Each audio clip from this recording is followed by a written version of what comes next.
अस्सलामुअलैकुम स्टूडेंट्स। मैं उम्मीद करता हूँ कि आप सब खैरियत से होंगे। मैं अपनी नई वीडियो के साथ हाज़िर हूँ। लास्ट वीडियो में हम फर्स्ट ईयर से स्टार्ट किया था और उसका हमें टॉपिक डिस्टेंस एंड डिस्प्लेसमेंट की डिटेल वीडियो मैंने आपके सामने में पेश की थी और उसमें उम्मीद करता हूँ आपने बहुत कुछ सीखा होगा। अच्छा, आज की इस वीडियो में जो बच्चों की चूड़ीज आ रही थी, सेकंड ईयर के बोर्ड एग्जाम्स भी करीब आ रहे हैं और अभी हम फोकस कर रहे हैं अपने सेकंड ईयर पे। तो फिर आप सेकंड ईयर की वीडियोस बनाएं, तो मैंने फिर सेकंड ईयर की वीडियोस पे काम स्टार्ट किया ताकि वो वीडियोस आप लोग के बोर्ड एग्जाम्स के अंदर भी जो बेसिक कॉन्सेप्ट हैं वो क्लियर करने का काम आ जाएँ और आपकी एमडी कैट की जो सेकंड ईयर के टॉपिक्स हैं वो भी इसमें कवर अप हो जाए। तो हमारा जो सबसे आखिरी जो टॉपिक है न्यूक्लियर फिजिक्स का चैप्टर, ये इजी चैप्टर है प्लस एक बहुत इंपॉर्टेंट चैप्टर भी एमसीक्यूज के पॉइंट ऑफ व्यू से। तो इसकी जो न्यूक्लियर फिजिक्स का चैप्टर है, इसकी सीरीज़ का जो हम पहला लेक्चर है जिसमें हम कुछ ये उसकी बेसिक्स हैं वो उससे स्टार्ट करेंगे और बेसिक्स को कवर करते हुए हम फिर आगे फर्दर प्रोसीड करेंगे। ठीक है, अच्छा भाई। इसमें हमारे पास जो न्यूक्लियर फिजिक्स का कॉन्सेप्ट मैप है वो कुछ इस तरीके से कि भाई आपके पास इस बेसिकली सबसे पहले जो स्टार्ट करेंगे हम एटॉमिक स्ट्रक्चर से करेंगे, पहला पार्ट है इसका। इसमें कहेंगे बेसिकली एटम का स्ट्रक्चर क्या है और इसमें फिर वो किस प्रकार वो न्यूक्लियस क्या होता है, इलेक्ट्रॉन्स क्या हैं, फिर nucleon number, proton number, number of neutrons, इन सबको हम इस बेसिक चीज़ को हम स्टडी कर रहे होंगे। देन रेडियो एक्टिव डीके है, उसमें रेडियो आइसोटोप क्या होते हैं, फिर टाइप्स ऑफ डीके क्या है, रेडिएशन कितनी टाइप की होती हैं, फिर डीके का प्रोसेस क्या है, हाफ लाइफ का कॉन्सेप्ट क्या होता है, कार्बन डेटिंग का कॉन्सेप्ट क्या होता है। ठीक है, ये सब चीज़ें इसमें। अच्छा, अब यूजेस ऑफ रेडियो आइसोटोप, फिर हम जो रेडियो आइसोटोप हम पढ़ेंगे उसके यूजेस क्या होते हैं, कहाँ कहाँ उसके एप्लीकेशन है वो हम डिस्कस करेंगे। उसके बाद है न्यूक्लियर एनर्जी, फिर उसमें न्यूक्लियर फ्यूजन आ जाता है, न्यूक्लियर फ्यूजन आ जाता है और उसमें न्यूक्लियर रिएक्टर आ जाते हैं। अच्छा, अगर हम बात करें अपने इंटरमीडिएट के सिलेबस की, तो ये सारे टॉपिक्स हमारे इंटरमीडिएट में शामिल हैं। लेकिन अगर हम एमडी कैट की बात करें तो एमडी कैट के अंदर हमारे पास ये atomic structure topic, radioactive decay and ये यूजेज ऑफ रेडियो आइसोटोप। हमारे एमडी कैट करंट सिलेबस के अंदर न्यूक्लियर एनर्जी जो न्यूक्लियर फ्यूजन और फ्यूजन है वो हमारे एमडी कैट के सिलेबस में शामिल नहीं है। लेकिन हम फॉर सेफर साइड पहले तो हम ये सारी बेसिक चीज़ें कवर करेंगे, देन आखिर में हम क्विकली न्यूक्लियर एनर्जी यानी न्यूक्लियर फ्यूजन और फ्यूजन का बेसिक कॉन्सेप्ट हम अपनी वीडियो में डिस्कस कर लेंगे नेक्स्ट वीडियोज़ में, ताकि एक क्विक ओवरव्यू आपको मिल जाए तो आप आपका पूरे चैप्टर के कॉन्सेप्ट आपका क्लियर हो। ठीक है, वैसे तो एमडी कैट का सिलेबस आपके पास मौजूद है, लेकिन हम कुछ एक्स्ट्रा टॉपिक भी कवर करेंगे कि इन केस अगर कोई सवाल सिलेबस से आउट आ जाता है उस चैप्टर के अंदर तो आप लोग उसके लिए पहले से प्रिपेयर्ड हो। अच्छा, इस पहले लेक्चर के अंदर जो हम आज कवर करने जा रहे हैं वो हम ये पार्ट कवर करने जा रहे हैं, यानी एटॉमिक स्ट्रक्चर का। हम देखेंगे एटम का स्ट्रक्चर क्या होता है, ठीक है, वो किस चीज़ को कंसिस्ट करता है और उसकी फर्दर कुछ टर्मिनोलॉजीज हैं जो उसमें यूज़ होती हैं, तो उसको आज हम डिस्कस करेंगे अपनी इस वीडियो के अंदर। ठीक है, अच्छा, तो मूव करते हैं अपने आज की इस वीडियो में भी पूरा टॉपिक हमें कवर करना है और इसकी हम सारी बेसिक से स्टार्ट करेंगे और देन आगे अपने फर्दर कॉन्सेप्ट को बिल्डअप करेंगे। सो सबसे पहले हम देखते हैं कुछ बेसिक टर्मिनोलॉजीज जिनका समझना ज़रूरी है before moving forward to the basic structure of atom. अच्छा भाई, अब उन बेसिक टर्मिनोलॉजीज में दो टर्मिनोलॉजीज हैं जो आगे यूज़ होंगी। सबसे पहली चीज़ जो हमारे पास है वो है एटॉमिक मास यूनिट, इसको हम कहते हैं शॉर्ट फॉर्म में AMU, एटॉमिक मास यूनिट। अच्छा, अभी एटॉमिक मास यूनिट है क्या? अब अगर हम मास की बात करें, भाई मास क्या है? Quantity of matter present in a body, simple सी डेफिनेशन है। और उसको नॉर्मली मेजर कर रहे होते हैं ग्रेटर यूनिट में केजी में, स्मॉलर यूनिट्स में हम ग्राम में यूज़ कर रहे होते हैं उसको। अच्छा, अब हमारे पास जो हैवीली जो अपनी नॉर्मल लाइफ में बॉडीज देखते हैं उनका मास आपके पास आइदर किलोग्राम में होता है या आपके पास ग्राम के अंदर। अच्छा, अब अगर हम एटॉमिक वर्ल्ड पे आ जाएंगे, न्यूक्लियर फिजिक्स की बात करें या एटॉमिक वर्ल्ड की बात करें, तो यहाँ पर जो पार्टिकल्स होते हैं वो बहुत स्मॉल, उनका जो मास होता है बहुत स्मॉल होता है, उनका साइज भी बहुत छोटा होता है और उनका मास भी बहुत छोटा होता है। तो अब साइंटिस्ट ने सोचा भाई कि एक ऐसा यूनिट होना चाहिए कि अब केजी तो हम यूज़ कर रहे हैं बड़ी बॉडीज के लिए, ठीक है, केजी हो गया, ग्राम हो गया, लेकिन अब क्योंकि ये एटॉमिक पार्टिकल्स, सब एटॉमिक पार्टिकल्स जो है इनका मास बहुत छोटा होता है, यानी नेग्लिजिबल मास, क्योंकि हम उनको नेकेड आई से ही नहीं देख सकते, तो उसके मास नेग्लिजिबल होता है। तो उन मास को रिप्रेजेंट करने के लिए साइंटिस्ट ने एक यूनिट डेवलप किया, इसे हम कहते हैं एटॉमिक मास यूनिट। ठीक है, तो एटॉमिक मास यूनिट कहाँ यूज़ होता है? ये बेसिकली न्यूक्लियर फिजिक्स में यूज़ होता है, ताकि जो आपके पास सब एटॉमिक पार्टिकल्स हैं जिनको उनका मास बहुत छोटा होता है, तो उनके मास को कन्वीनियंटली रिप्रेजेंट करने के लिए एक यूनिट बनाया गया जिसको हम कहते हैं एटॉमिक मास यूनिट। ठीक है, अच्छा, अब ये एटॉमिक मास यूनिट करते क्या है, ये बेसिकली यूज करते हैं to measure the mass of atomic particles. Atom में जितने पार्टिकल्स मौजूद हैं उनके मासेस को मेजर करने के लिए ये यूनिट यूज करते हैं। अच्छा, अब इसकी डेफिनेशन क्या है, इसको हम डिफाइन जिस तरीके से करते हैं, बेसिकली यहाँ पर साइंटिस्ट ने क्या किया, जो कार्बन एटम होता है, कार्बन 12, ये इसका मास जो होता है, हम ये कहते हैं कि भैया 1/12 of mass of carbon atom, यानी 1 AMU क्या होगा कि इतना मास, कितना कि 1/12, यानी मास ऑफ कार्बन एटम है उसका 12वां, यानी अगर मैं एक कार्बन एटम लूँ, उसके 12 हिस्से कर दूँ, उस 12 में से अगर मैं एक हिस्सा उठा लूँ, यानी कार्बन एटम लूँ, उसके 12 हिस्से करूँ, उस 12 में से एक हिस्सा उठा लूँ, तो वो जो एक हिस्सा होगा ना, उसका जितना मास होगा वो हो आपके पास 1 एटॉमिक मास यूनिट, यानी सिंपली शॉर्ट फॉर्म में 1 AMU, ये 1/12 ऑफ मास ऑफ कार्बन। अब ये एमसीक्यूज पेपर में आ सकता है आपके पास, कि बोर्ड एग्जाम्स में भी और एमडी कैट के अंदर भी, कि भाई 1 AMU इक्वल्स टू, तो क्या होगा 1/12 time of mass of carbon. ठीक है, या 1/12 part of mass of carbon atom. अच्छा, अब चूंकि हमें पता है कि भाई अच्छा, ये तो डेफिनेशन वाइज बात हो गई। अगर हम देखें भाई 1 AMU को हम किस तरह रिप्रेजेंट करते हैं, अब क्योंकि हमारे पास जो स्टैंडर्ड ऐसा यूनिट है वो क्या है, केजी मास का। अब हम ये देखना चाह रहे हैं कि भाई कि 1 AMU में कितने किलोग्राम मास आ सकता है या आता है। तो हमें पता है कि भाई मास ऑफ 1 कार्बन एटम जो है वो बराबर होता है 1.99 एक्सपोनेंट 10⁻⁻26 किलोग्राम। ठीक है, हमें पता चल गया 1 कार्बन एटम का मास। तो हम क्या करेंगे, इस कार्बन एटम के मास को डिवाइड कर देंगे 12 से, क्योंकि ये 1/12 होता है। तो हमने क्या किया, इस मास को 12 से डिवाइड कर दिया, तो हमारे पास आंसर आ गया। इसको अच्छा 1, इसको एटॉमिक मास यूनिट को AMU से भी रिप्रेजेंट करते हैं और स्मॉल यू से भी करते हैं। तो अगर कहीं यू रिप्रेजेंट कर रहे हैं तो इसका मतलब क्या है, ये एटॉमिक मास यूनिट है। ठीक है, या इसे रिलेटिव मास भी कहते हैं, एटॉमिक मास यूनिट भी बोलते हैं या इसे रिलेटिव मास भी कहते हैं। आगे जब हम सब एटॉमिक पार्टिकल्स को स्टडी करेंगे तो उनकी कुछ मासेस होंगे किलोग्राम में, तो उसको हम एटॉमिक मास यूनिट में भी रिप्रेजेंट कर रहे होंगे, और वहाँ पे हम उसकी चीज़ की क्या बोल रहे होते हैं, रिलेटिव मास, यानी इसको हमने रिलेट कर दिया किलोग्राम को AMU से। तो 1 AMU की वैल्यू किसके बराबर आ गई, 1.66 एक्सपोनेंट रेज 10⁻⁻27 किलोग्राम। अच्छा, अब ये जो वैल्यू है ना, ये बहुत क्लोज होती है मास ऑफ प्रोटॉन और न्यूट्रॉन। ये हम आगे देखेंगे, मास प्रोटॉन क्या चीज़ है, न्यूट्रॉन क्या चीज़ है। तो इसे समझाने के लिए बता दिया कि ये जो वैल्यू आई है ना, ये बहुत क्लोज वैल्यू होती है इन दो पार्टिकल्स, ये बेसिकली सब एटॉमिक पार्टिकल्स हैं, इनको भी आगे स्टडी करेंगे हम। तो इन दोनों के मास से बहुत क्लोज वैल्यू होती है। तो 1 एटॉमिक मास, अगर आपके पास एमसीक्यूज आ गया कि 1 AMU किसके बराबर है, तो 1 एटॉमिक मास यूनिट बराबर होता है 1.66 एक्सपोनेंट -27 किलोग्राम। ठीक है, तो ये वैल्यू आपने याद रखनी है। ठीक है, अच्छा भाई, आगे बढ़ते हैं।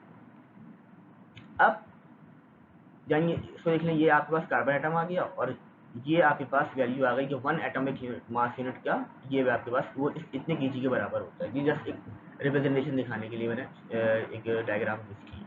अच्छा, अब हमें ये बात पता है कि according to Einstein theory, Einstein का कहना था भाई कि जो मास होता है वो एनर्जी में कन्वर्ट हो सकता है, और जो एनर्जी है वो मास में कन्वर्ट, यानी दोनों आपस में इंटर कन्वर्टेबल हैं। ठीक है, अच्छा भाई, अब उसने जो इक्वेशन दी, उसने कहा भाई कि जो आपके पास c क्या है, स्पीड ऑफ लाइट, उसकी वैल्यू क्या है 3 एक्सपोनेंट 8 मीटर पर सेकेंड।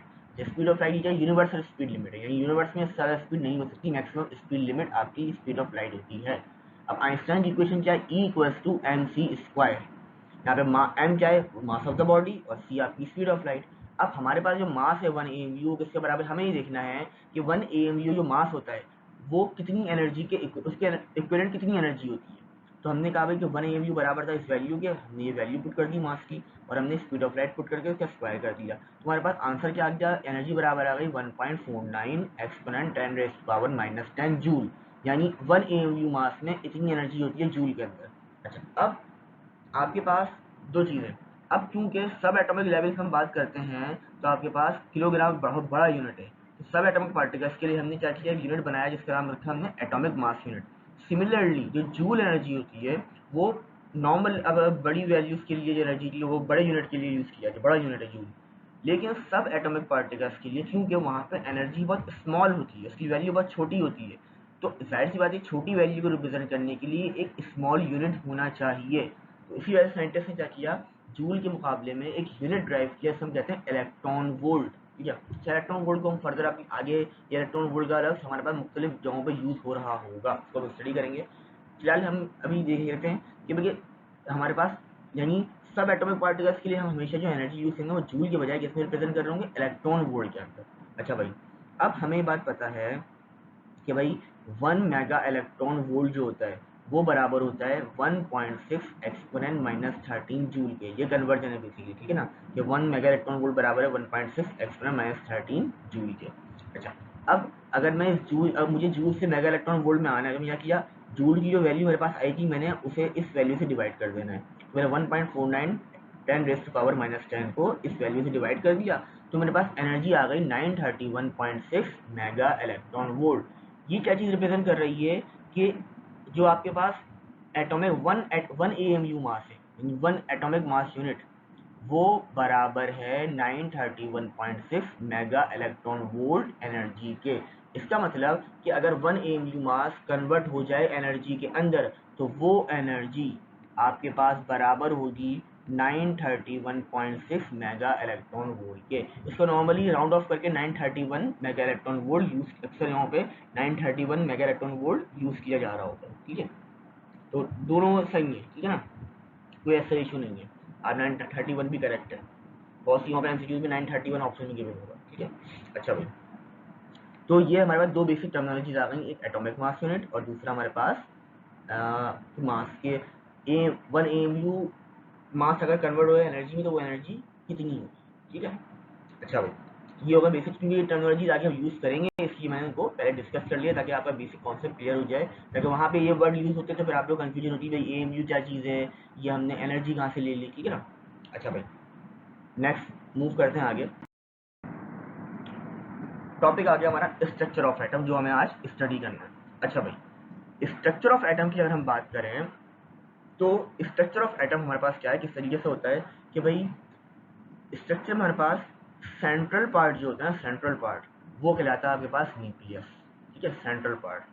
अच्छा, अब हमारे पास बेसिकली 5 चीज़ें हमें डिस्कस करना है। हमारे पास एक आ गया इलेक्ट्रॉन ऑर्बिट्स, देन न्यूक्लियस, उसके बाद हमारे पास प्रोटॉन, न्यूट्रॉन और इलेक्ट्रॉन। ये टोटल 5 चीज़ें हमारे पास स्ट्रक्चर ऑफ एटम के अंदर। अच्छा, अब इन पाँचों को हम एक एक करके स्टडी करेंगे कि ये बेसिकली हैं क्या है, इनका कॉन्सेप्ट क्या है। अच्छा भाई, सबसे हम देख लेते हैं कि इलेक्ट्रॉन ऑर्बिट क्या चीज़ है। तब होता क्या है, स्ट्रक्चर ऑफ एटम में होता क्या है, आपके पास सेंट्रल जो पार्ट है वो न्यूक्लियस पार्ट हो गया, उसके अराउंड ऑर्बिट्स मौजूद होते हैं जिनमें इलेक्ट्रॉन मूव कर रहा है, जिसे क्या है इलेक्ट्रॉन ऑर्बिटिंग। इलेक्ट्रॉन का ऑर्बिट में पाए जाएंगे हमेशा, तो ये क्या है, path taken by electrons going around the nucleus. तो ऑर्बिट्स क्या चीज़ है कि इलेक्ट्रॉन का पाथ जो वो न्यूक्लियस के अराउंड फॉलो कर रहा है, उसे हम क्या कह रहे होते हैं, इलेक्ट्रॉन ऑर्बिट कह रहे होते हैं। ठीक है, और इलेक्ट्रॉन हमेशा ऑर्बिट में ही पाए जाते हैं। अच्छा, अब न्यूक्लियस क्या चीज़ है, न्यूक्लियस जो है आपके पास ये क्या है, एक सेंट्रल पार्ट है। एटम, ये पूरा एटम है, इसका जो सेंटर पार्ट है, ये सेंट्रल पार्ट जो कहलाता है वो आपके पास कहलाता है न्यूक्लियस। अच्छा, इस न्यूक्लियस के अंदर जो सेंट्रल पार्ट न्यूक्लियस है, इसके अंदर आपके पास प्रोटॉन, यानी इसके अंदर आपके पास प्रोटॉन पाए जाते हैं और न्यूट्रॉन पाए जाते हैं। यानी न्यूक्लियस जो है सेंट्रल पार्ट हो गया, इसमें आपके प्रोटॉन होते हैं और न्यूट्रॉन होते हैं। अच्छा, अब प्रोटॉन और न्यूट्रॉन ये दो अलग अलग पार्टिकल्स हैं, एक प्रोटॉन है और दूसरा न्यूट्रॉन। इन दोनों को कंबाइन करके हम क्या नाम दे रहे हैं, न्यूक्लियस का नाम दे रहे हैं। यानी बेसिकली न्यूक्लियस निकला न्यूक्लियस से, क्योंकि ये दोनों दोनों पार्टिकल्स न्यूक्लियस में पाए जाते हैं, इसलिए इनको न्यूक्लियस कहते हैं। ठीक है, तो न्यूक्लियस क्या हो गया, आपका सेंट्रल पार्ट हो गया जो कि कंसिस्ट करता है, जिसमें आपके पास प्रोटॉन और न्यूट्रॉन होते हैं, और इन दोनों को कलेक्टिवली हम कहते हैं न्यूक्लियस कहते हैं। लेकिन जहाँ अगर कहीं पे लगता है ना न्यूक्लियस कैसे होते हैं, वहाँ पे प्रोटॉन प्लस न्यूट्रॉन की बात होती है। ठीक है, अच्छा, ये हो गया न्यूक्लियस का पार्ट। अच्छा भाई, अब न्यूक्लियस के अंदर हमने पढ़ा कि हमारे पास पहला पार्ट होता है प्रोटॉन का, जो कि न्यूक्लियस में था। अब प्रोटॉन की अगर हम बात करें तो उसकी लोकेशन क्या होती है, ये पाया जाता है न्यूक्लियस के अंदर। यानी ये हमेशा प्रोटॉन जो होगा वो हमेशा न्यूक्लियस के अंदर ही होगा, न्यूक्लियस से बाहर नहीं होगा। ठीक है, अगर हम एक एटम की बात करें। अच्छा, अब इसका नेचर क्या होता है, ये एक पॉजिटिव चार्ज पार्टिकल है, यानी इस ये चार्ज पार्टिकल तो है लेकिन इसके ऊपर पॉजिटिव चार्ज होता है। अच्छा, रिलेटिव चार्ज की बात करें तो जब रिलेटिव जब हम लफ्ज़ इस्तेमाल करते हैं तो हम बेसिकली जाएँ, हम किसी और, अगर हम आपस में दो चीज़ों को कंपेयर कर रहे हैं, तो बेसिकली इसके ऊपर हम चार्ज की बात करें तो कैसा होता है, +1 होता है। ठीक है, अभी हम आगे देखेंगे बाकी पार्टिकल्स के ऊपर भी कैसा चार्ज है। तो रिलेटिव चार्ज हमेशा इसके ऊपर +1 होगा। अच्छा, अगर हम उस चार्ज का मैग्नीट्यूड निकालना चाहें तो वो क्या होता है, अपने जो पॉजिटिव चार्ज है इसलिए प्लस, और उस मैग्नीट्यूड की वैल्यू होती है, चार्ज की मैग्नीट्यूड की वैल्यू होती है 1.6 एक्सपोनेंट -19 कूलम। ये बेसिकली फंडामेंटली चार्ज है बेसिकली आपके पास ना, ये वैल्यू है फंडामेंटल वैल्यू है। ये सबसे लोएस्ट वैल्यू चार्ज की होती है वो क्या आपके पास 1.6 एक्सपोनेंट -19 कूलम। ठीक है, अच्छा भाई, ये हो गया मैग्नीट्यूड, और ये प्लस का है क्योंकि ये पॉजिटिव पार्टिकल है। अच्छा, अगर हम बात करें प्रोटॉन के मास की किलोग्राम के अंदर तो वो होता है 1.673 एक्सपोनेंट 10⁻⁻27 किलोग्राम। ठीक है, केजी के अंदर। अब आप देख लेना केजी में कितनी छोटी वैल्यू है, 10⁻⁻27, मतलब 1 से पहले 27 जीरो आए हुए, मतलब इतनी छोटी वैल्यू है। अब इसी वजह से क्या हुआ कि हम इस वैल्यू को रिप्रेजेंट के लिए हम क्या यूज़ करें, अभी हमने स्टडी किया था एएमयू के बारे में, एटॉमिक मास यूनिट। तो हम इस वैल्यू को अगर हम मास को देखना चाहें एएमयू में तो वो वैल्यू ये बनती है। हमें पता था कि 1 एटॉमिक मास यूनिट किसके बराबर था, 1.66 एक्सपोनेंट -27 केजी। उसी को अगर मैं रिप्रेजेंट करूँ एएमयू में तो कितनी बन गई 1.007276 यू, और यू का मतलब क्या होगा, एटॉमिक मास यूनिट। ठीक है, यानी 1 एटॉमिक मास यूनिट के मुकाबले में ये इतने टाइम का आता है। ठीक है, 1 यानी ये बेसिकली 1 एएमयू से थोड़ा सा ज़्यादा है, ये आपके पास वो 1 है, ये 1.007 है। ठीक है, जो मास ऑफ न्यूट्रॉन जो है वो थोड़ा सा ग्रेटर है एएमयू से। अच्छा, अब अगर हम देखेंगे भाई ये मास, ये जो आ गया मास इतना, अब इसके इक्विवेलेंट कितनी एनर्जी होगी, तो वो क्या आपके पास 938 मेगा इलेक्ट्रॉन वोल्ट। अभी हमने देखा था 1 एएमयू के बारे में, सिंपली वो 1 एएमयू की एनर्जी थी 931, ये किसकी है 1.007 एएमयू की, जो कि प्रोटॉन का मास है इन एएमयू। तो उसके इक्विवेलेंट कितनी एनर्जी होगी 938 मेगा, यानी अगर एक प्रोटॉन कंप्लीटली एनर्जी में कन्वर्ट हो जाए तो अकॉर्डिंग टू आइंस्टाइन उसकी जो एनर्जी होगी वो कितनी होगी 938 मेगा इलेक्ट्रॉन वोल्ट। ठीक है, अच्छा, अब हमने चार्ज की वैल्यू देख ली, हमने इसके मास की वैल्यू देखी। तो हर पार्टिकल का एक खास चीज़ होती है चार्ज टू मास रेशो।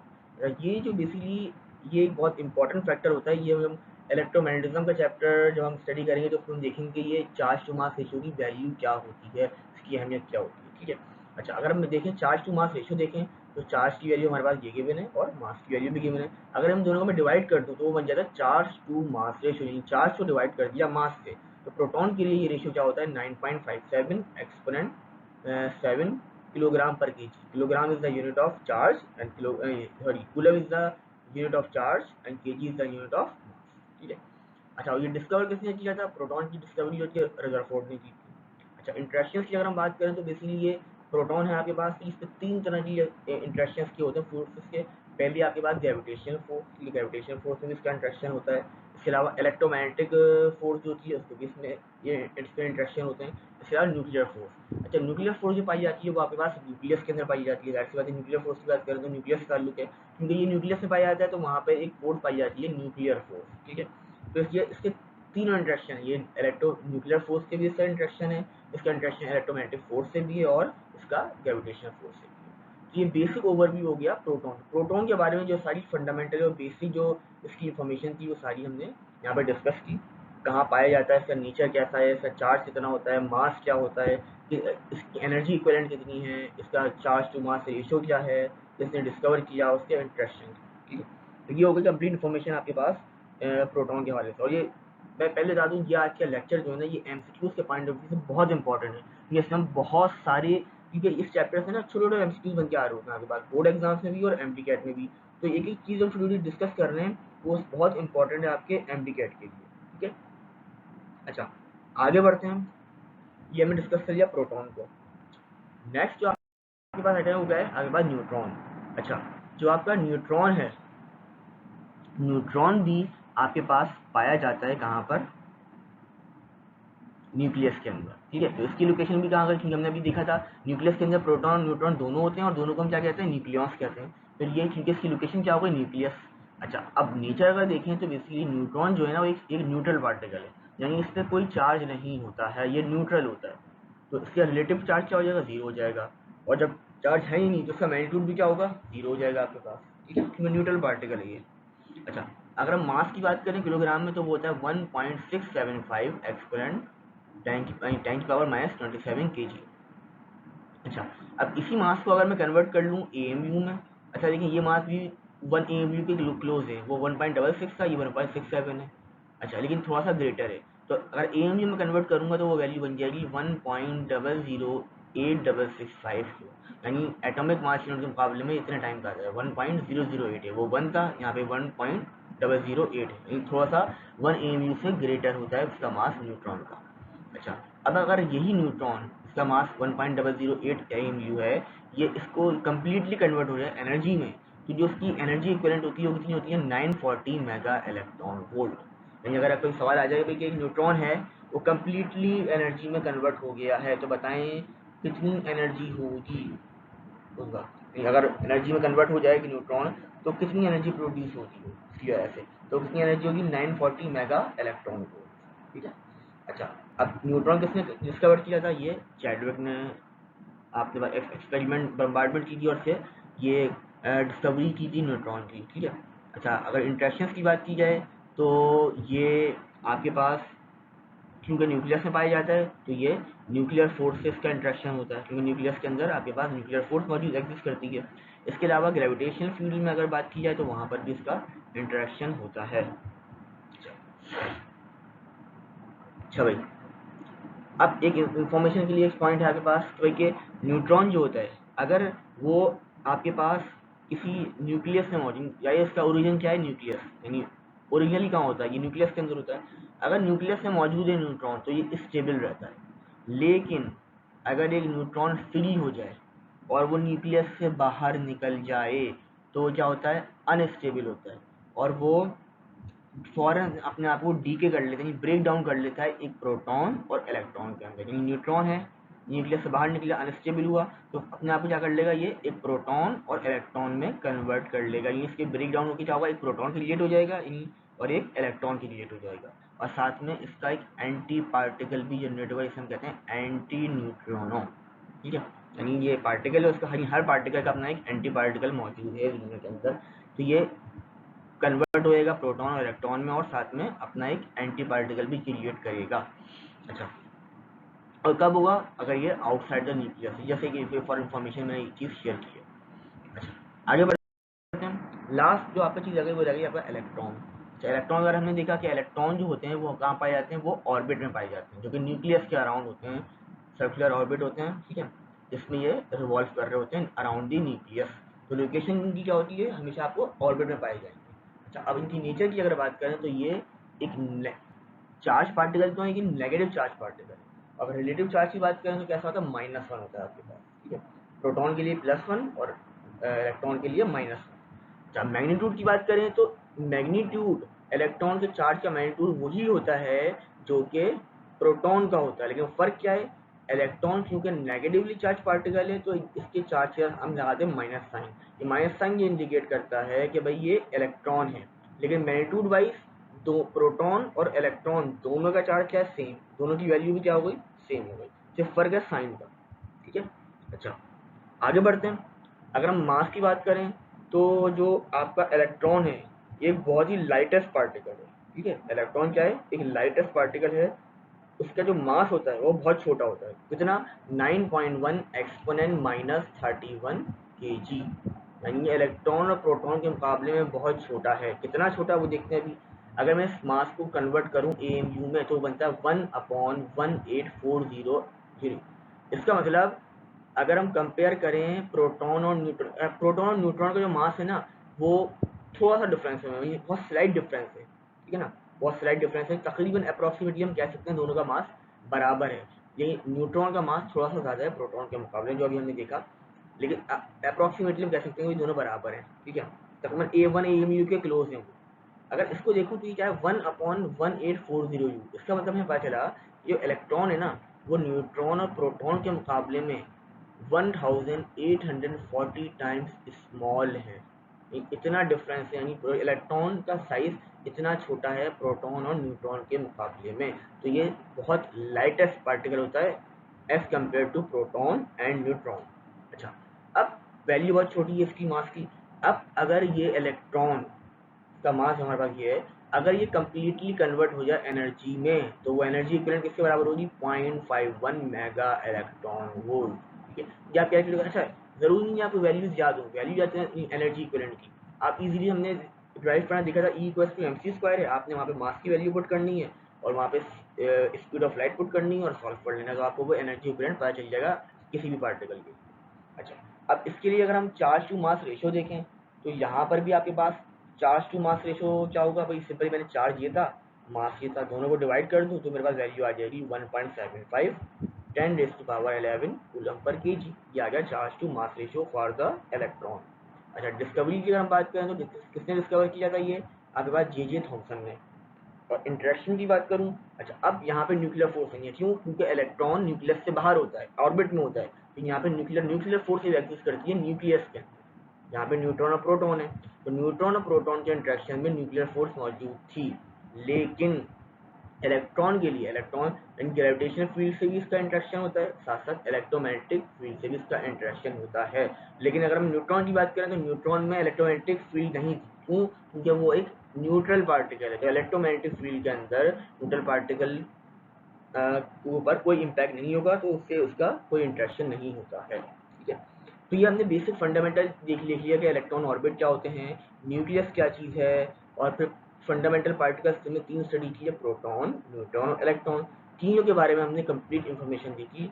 अभी अब तक जो चीज़ें हमने देख ली हैं इसमें काफ़ी सारे आपके पॉइंट्स कवर हो गए हैं और इससे काफ़ी सारे एमसीक्यूज बन सकते हैं आपके, ठीक है ना।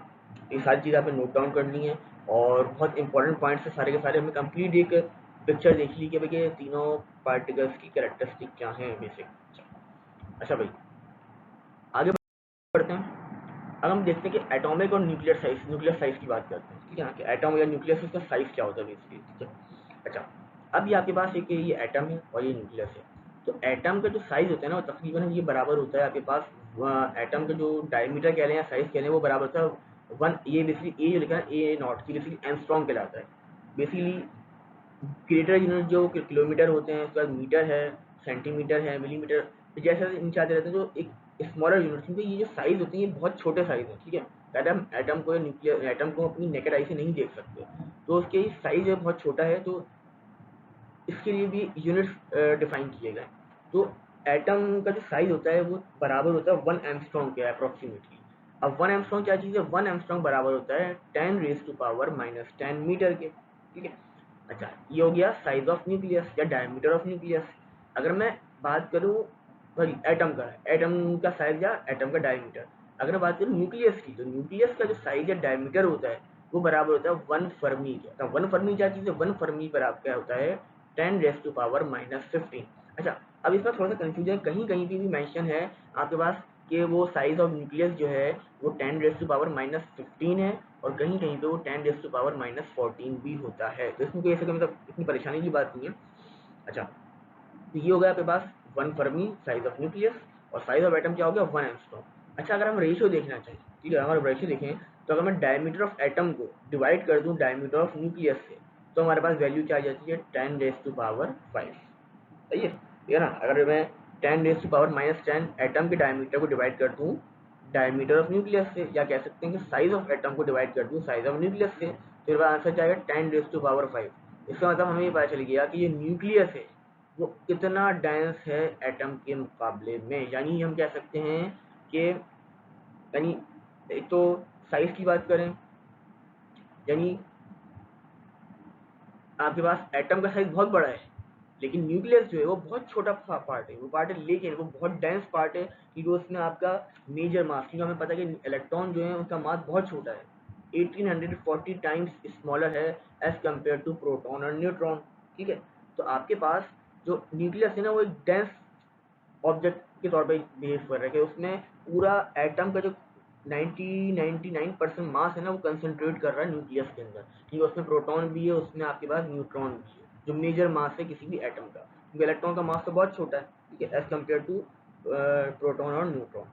अच्छा, अब अगर हम ये जस्ट एक स्केच है समझने के लिए कि देखिए आपके पास जो एटम है उसका साइज होता है आपके पास अप्रोक्सीमेटली 10⁻⁻10 मीटर, इसको हम 1 एंगस्ट्रॉम भी कहते हैं, ठीक है। अच्छा, न्यूक्लियस की बात कर लें तो वो हो जाता है तकरीबन अप्रोक्सीमेटली 10⁻⁻14 मीटर। और फिर न्यूक्लियॉन्स की बात करेंगे यानी प्रोटॉन न्यूट्रॉन, न्यूक्लियस के अंदर भी अगर प्रोटॉन न्यूट्रॉन का खाली साइज देखें तो वो होता है 10⁻⁻15 मीटर।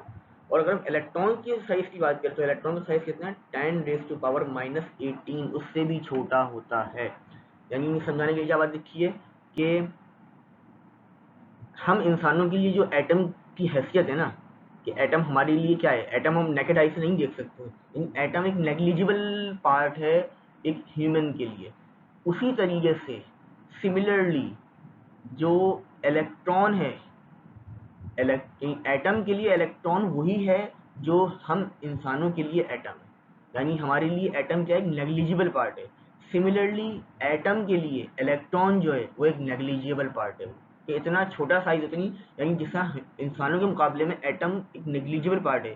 सिमिलरली एटम के लिए जो उसका इलेक्ट्रॉन होता है वो इतना छोटे साइज का होता है कि वो इतना मास का डिफरेंस है इतना ज़्यादा कि इलेक्ट्रॉन उसके लिए एक नेग्लिजिबल पार्ट होता है। ठीक है, ये एग्जाम्पल देने समझाएगा कि कितना डिफरेंस है साइज ऑफ न्यूक्लियस में और साइज ऑफ एटम में और साइज ऑफ इलेक्ट्रॉन के। इलेक्ट्रॉन का साइज इतना छोटा होता है। ठीक है, तो ये हमने देख लिया थी कि एटॉमिक या न्यूक्लियर साइजेस क्या होते हैं। ठीक है, ये बेसिक एक जनरल हमने ओवरव्यू देख लिया, और हमने एटम को देख लिया कि उसका साइज क्या होता है न्यूक्लियस का, और आपके पास एटम का साइज क्या होता है और उनका आपस में रेशियो क्या होता है। अच्छा भाई, आगे बढ़ते हैं। अब कुछ इंपॉर्टेंट टर्मिनोलॉजीज आ गई हैं एटम से रिलेटेड और उसके न्यूक्लियस से रिलेटेड। अच्छा भाई, अब ये हमारे पास एटम है। ठीक है, एटम के अंदर सेंट्रल पार्ट हो गया न्यूक्लियस। न्यूक्लियस में हमारे पास होते हैं न्यूक्लियॉन्स जो कि कंसिस्ट होते हैं प्रोटॉन और न्यूट्रॉन के ऊपर। इसके अलावा इलेक्ट्रॉन पाया जाता है जो कि ऑर्बिट में रिवॉल्व कर रहा होता है अराउंड द न्यूक्लियस। अब हमारे पास तीन बेसिक टर्मिनोलॉजीज है। Number one is atomic number, यानी इसे हम कहते हैं प्रोटॉन नंबर या चार्ज नंबर। अच्छा, प्रोटॉन एटॉमिक नंबर क्या चीज़ है कि the number of proton inside the nucleus of an atom, यानी न्यूक्लियस के अंदर जो टोटल नंबर ऑफ प्रोटॉन्स होते हैं उसे हम कहते हैं एटॉमिक नंबर। सिमिलरली हम इसको ऐसे भी डिफाइन कर सकते हैं कि अगर कोई न्यूट्रल एटम क्या होता है,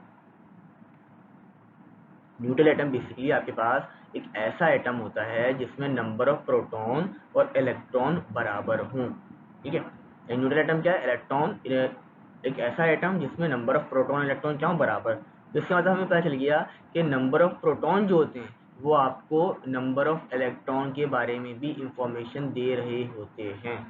सही, क्योंकि न्यूट्रल एटम में जब दोनों बराबर होंगे इसका मतलब एक एटम में, अगर न्यूट्रल एटम में जितने नंबर ऑफ प्रोटॉन्स होंगे उतने ही नंबर ऑफ इलेक्ट्रॉन्स भी होंगे फॉर न्यूट्रल एटम। तो इसका मतलब एटॉमिक नंबर को हम दो तरीके से डिफाइन कर सकते हैं कि number of proton inside nucleus के अंदर कितने प्रोटॉन मौजूद हैं, या ये भी हम कह सकते हैं कि न्यूट्रल एटम में कितने नंबर ऑफ इलेक्ट्रॉन मौजूद हैं, तो वो भी आपका क्या होगा, एटॉमिक नंबर होगा। ठीक है, और इसे हम रिप्रेजेंट करते हैं जेड से। याद रखिएगा जो एटॉमिक नंबर या प्रोटॉन नंबर होता है ना, जेड जो होता है, ये किसी भी एलिमेंट की केमिकल प्रॉपर्टीज को डिटरमाइन कर रहा होता है। एटॉमिक नंबर की रिस्पेक्ट हम केमिकल प्रॉपर्टीज का अंदाजा लगा सकते हैं। ठीक है ना, तो इसका मतलब एटॉमिक नंबर हो गया, यही आपका प्रोटॉन नंबर, यही आपका चार्ज नंबर है। ठीक है, और न्यूट्रल एटम में जितने प्रोटॉन होंगे उतने ही इलेक्ट्रॉन होंगे जो बराबर होंगे हमेशा। अच्छा, second thing is mass number. अच्छा, मास नंबर क्या है, बेसिकली मास नंबर का ताल्लुक है न्यूक्लियस। न्यूक्लियस में जो आपके पास पार्टिकल पाए जाते हैं उसे हम क्या कहते हैं, न्यूक्लियॉन्स। अब न्यूक्लियॉन्स कंसिस्ट होते हैं प्रोटॉन और न्यूट्रॉन पे। तो हमको दो तरीके से डिफाइन कर सकते हैं, the number of nucleons in an atom, कि एटम में कितने न्यूक्लियॉन्स हैं। अच्छा, या इसको हम कह सकते हैं कि एटम के न्यूक्लियस में टोटल नंबर ऑफ प्रोटॉन और न्यूट्रॉन, प्रोटॉन न्यूट्रॉन को सम करूँ तो क्या बन जाएगा, वो न्यूक्लियॉन्स बन जाएंगे। तो हम कह सकते हैं कि न्यूक्लियस में जितने नंबर ऑफ प्रोटॉन और न्यूट्रॉन हो उनके सम को हम क्या कहते हैं, मास नंबर। इसे रिप्रेजेंट करते हैं हम ए से। अच्छा, atomic mass number equals the number of nucleons. Simple सी बात है, हम इसे एटॉमिक नंबर, जो एटॉमिक मास नंबर होता है वो बेसिकली बराबर होता है नंबर ऑफ न्यूक्लियॉन्स के। तो जितने न्यूक्लियॉन्स होंगे उतना आप वो खिलाएगा आपका एटॉमिक नंबर। मिसाल के तौर पे न्यूक्लियन नंबर है आपके पास 15, तो 15 आपका एटॉमिक मास नंबर कहलाएगा। ठीक है, अच्छा, last one is neutron number. Neutron number क्या चीज़ है कि भाई न्यूक्लियस के अंदर जितने न्यूट्रॉन मौजूद हैं, हम न्यूट्रॉन को अगर काउंट करें तो total number of neutron inside the nucleus वो कहलाएगा आपका न्यूट्रॉन नंबर, और इसे हम रिप्रेजेंट करते हैं एन से। ठीक है, तो तीन चीज़ हो गई, atomic number Z, mass number A and neutron number N. ठीक है, अच्छा, ये बेसिक टर्मिनोलॉजीज हो गई आपके पास। अच्छा, अब इन तीनों का आपस में रिलेशन क्या है, atomic number, mass number and neutron number. हमने कहा कि ए का मास नंबर से रिप्रेजेंट करते हैं, जेड से रिप्रेजेंट करते हैं एटॉमिक नंबर को, एन को से रिप्रेजेंट करते हैं न्यूट्रॉन नंबर को। तो याद रखिएगा हमें पता है कि भाई मास नंबर बराबर होता है number of proton plus number of neutron, ऐसे ही है ना। मास नंबर बराबर होता है नंबर ऑफ न्यूक्लियॉन्स के, तो न्यूक्लियॉन्स क्या होते हैं, प्रोटॉन प्लस न्यूट्रॉन। अब हमें बात पता है कि नंबर ऑफ प्रोटॉन जो होते हैं वो किस चीज़ को रिप्रेजेंट कर रहा होता है, आपके एटॉमिक नंबर को। तो मैं लिख सकता हूँ कि मास नंबर बराबर है atomic number plus number of neutrons के, या हम कह सकते हैं मास नंबर बराबर है atomic number plus neutron number. मैं न्यूट्रॉन नंबर ऑफ न्यूट्रॉन्स बोलूँ या न्यूट्रॉन नंबर, बात एक ही है।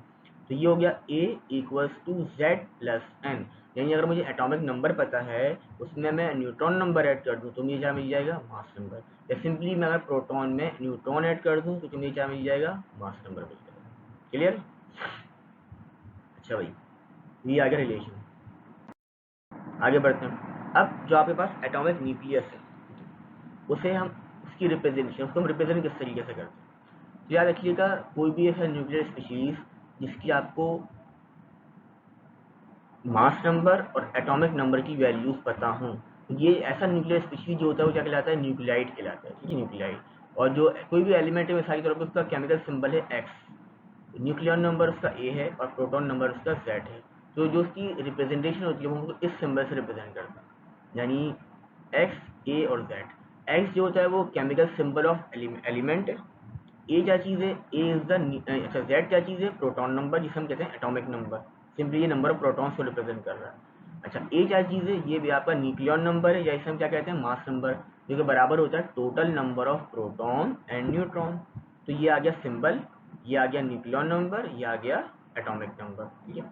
और हमें पता है कि ए बराबर होता है जेड प्लस एन के, जहाँ पे एन क्या चीज़ है, नंबर ऑफ न्यूट्रॉन या न्यूट्रॉन नंबर। एग्जाम्पल देखते हैं। मिसाल के तौर पे the nucleus of helium atom contains 2 protons and 2 neutrons. अगर कहीं एक हीलियम एटम है जिसका जो न्यूक्लियस है वो उसमें 2 प्रोटॉन है और 2 न्यूट्रॉन है, इसका मतलब जो Z की वैल्यू हो गई, प्रोटॉन नंबर या एटॉमिक नंबर, वो क्या हो गया, 2 हो गया, क्यों 2 प्रोटॉन है।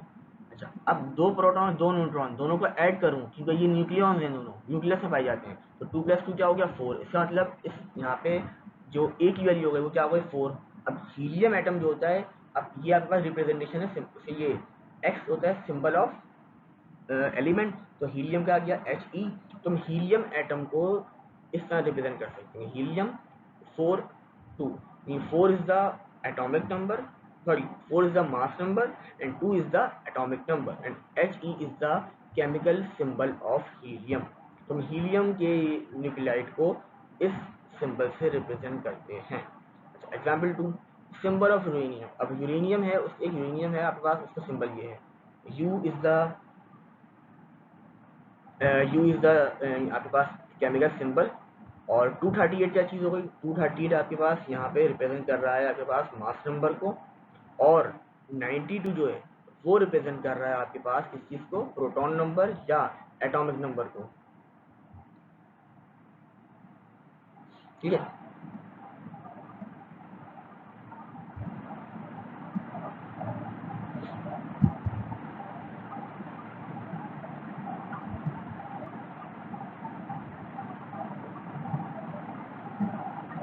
अच्छा भाई, अब यहाँ पे अगर हम देखें एग्जाम्पल को सिंबल ऑफ यूरेनियम को, तो इसमें भाई कि अब सिंबल U 238 इज द, 238 क्या चीज़ है आपके पास, मास नंबर, और मास नंबर को के अलावा हम क्या बोलते हैं, न्यूक्लियन नंबर। तो 238 रिप्रेजेंट कर रहा है कि जो इस यूरेनियम में जो टोटल नंबर ऑफ न्यूक्लियॉन्स हैं वो कितने होगा, 238।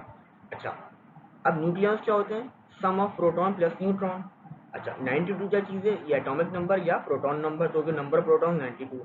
अब अगर मुझे नंबर ऑफ न्यूट्रॉन चाहिए तो सिंपली मैं क्या करूँगा, नंबर ऑफ न्यूक्लियॉन में से नंबर ऑफ प्रोटॉन माइनस कर दूंगा। तो 238 में से 92 माइनस किए तो मुझे पता चल गया कि भाई इस यूरेनियम के अंदर 146 न्यूट्रॉन्स मौजूद हैं। ठीक है।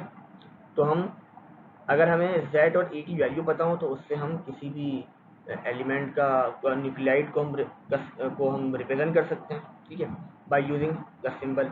और अगर हमें कोई न्यूक्लियाइड रिप्रेजेंट किया हुआ हुआ है with symbol and values of A and Z, तो हम उसकी मदद से फाइंड आउट कर सकते हैं कि भाई कि उसमें नंबर ऑफ न्यूक्लियॉन्स कितने हैं, नंबर ऑफ प्रोटॉन्स कितने हैं और नंबर ऑफ न्यूट्रॉन्स कितने हैं।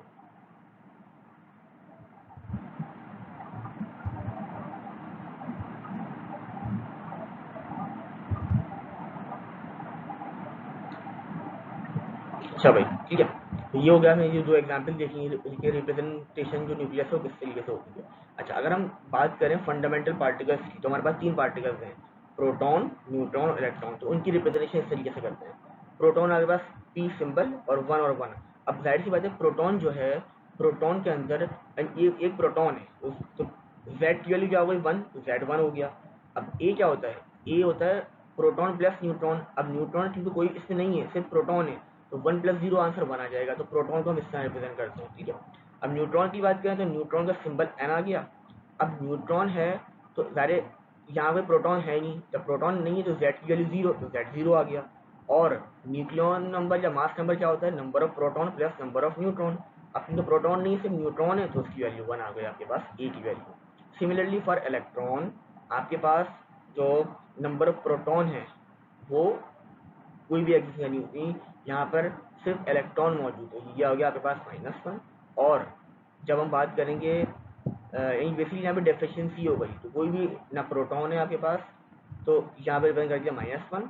और 0, एक के लिए 0 क्यों है, क्योंकि ना आपके पास कोई न्यूट्रॉन है ना ही प्रोटॉन है, तो न्यूक्लियन नंबर क्या हो गया, 0 हो गया। तो ये बेसिकली ये तीनों फंडामेंटल पार्टिकल्स की रिप्रेजेंटेशन हो गई आपके पास इन टर्म्स ऑफ दिस, जैसे हमने in terms of symbol A and Z values, ठीक है।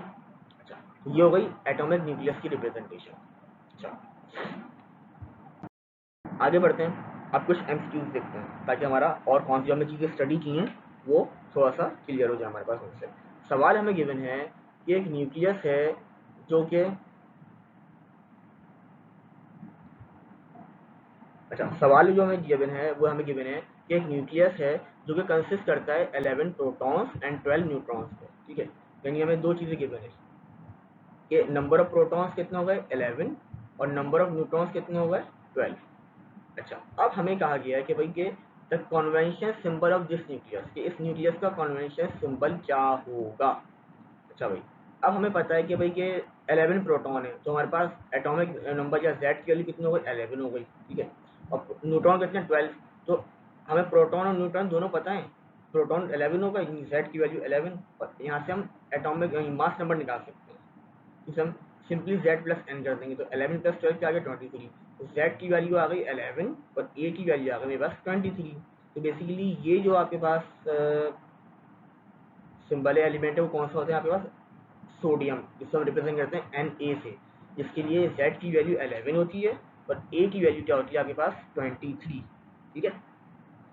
अच्छा, ये बेसिकली पास पेपर में सवाल भी आ चुका है आपके पास, और सिंपल हमने जो अभी कॉन्सेप्ट पढ़ा था रिप्रेजेंटेशन ऑफ एटॉमिक न्यूक्लियस, उसकी हमने एक एग्जांपल की। नाउ नेक्स्ट नेक्स्ट क्वेश्चन, सवाल आपके आपके पास स्क्रीन पे जा रहा है कि a neutral atom has the same number of, एक न्यूट्रल एटम में क्या चीज़ सेम होती है, same number of electron and neutron, proton and neutron, electron and proton, या all proton neutron electron numbers are always equal.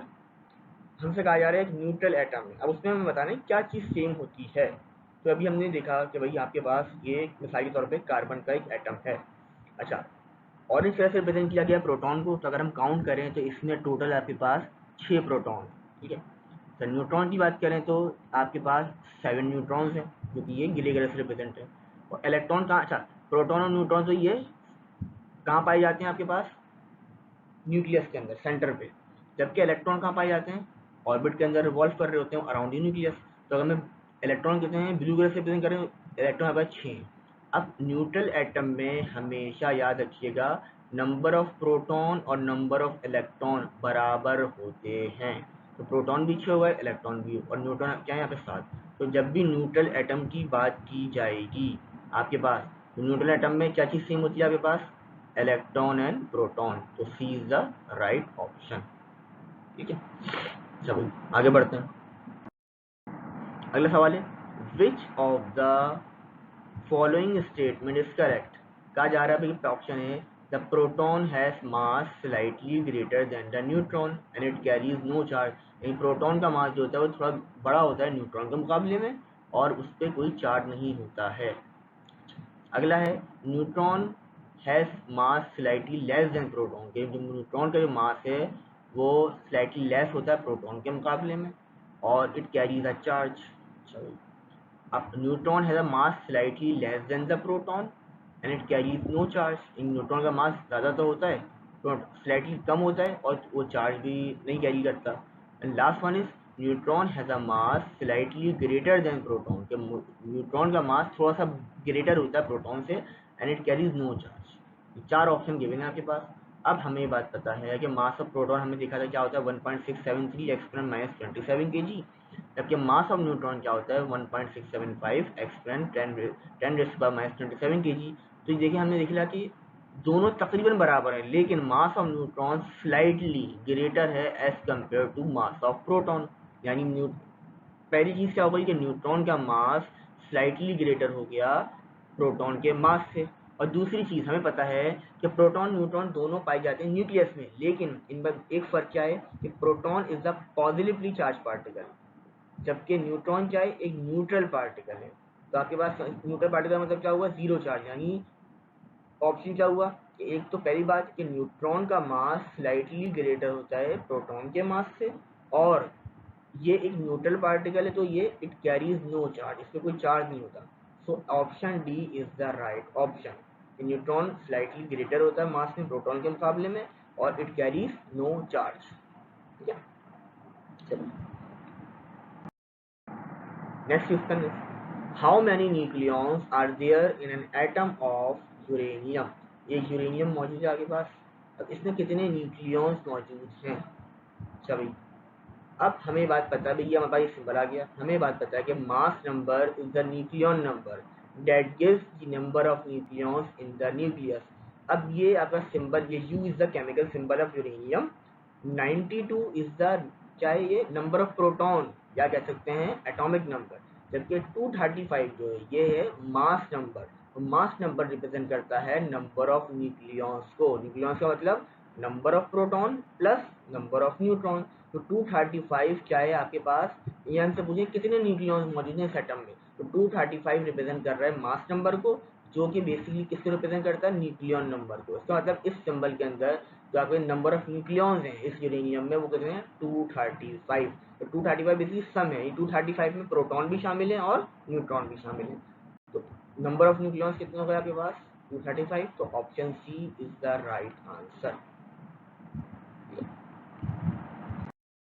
Now, next question is, if a proton is completely converted into energy, then energy release will be about 938 mega electron volt, 931, 940 and 0.51।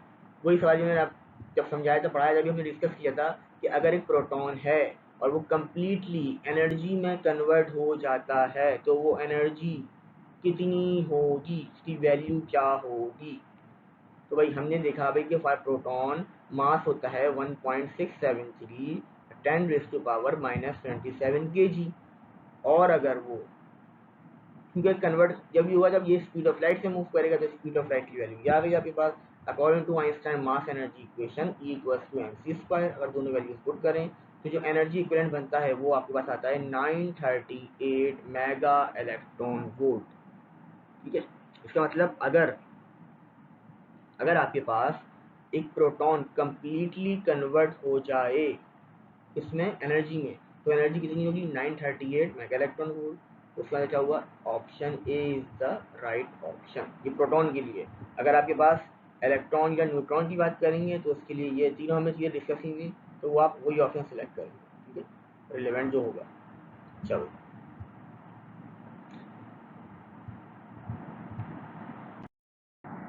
Next question क्या है आपके पास, the nucleus of one of the isotopes of nickel is represented by this. ये nickel का एक isotope है। Isotope क्या होता है ये आगे हम स्टडी करेंगे, अब इसे समझ लें एमसीक्यूज को।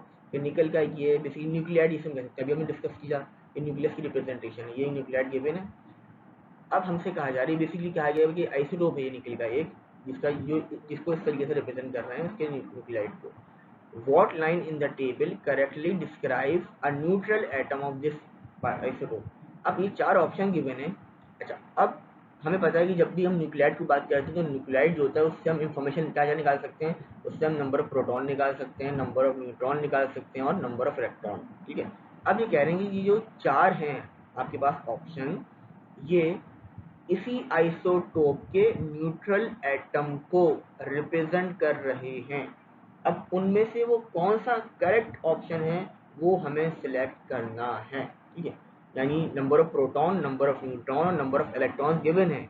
हमें इस आइसोटोप, निकल के इस आइसोटोप के करेक्ट न्यूट्रल एटम को तलाश करना है।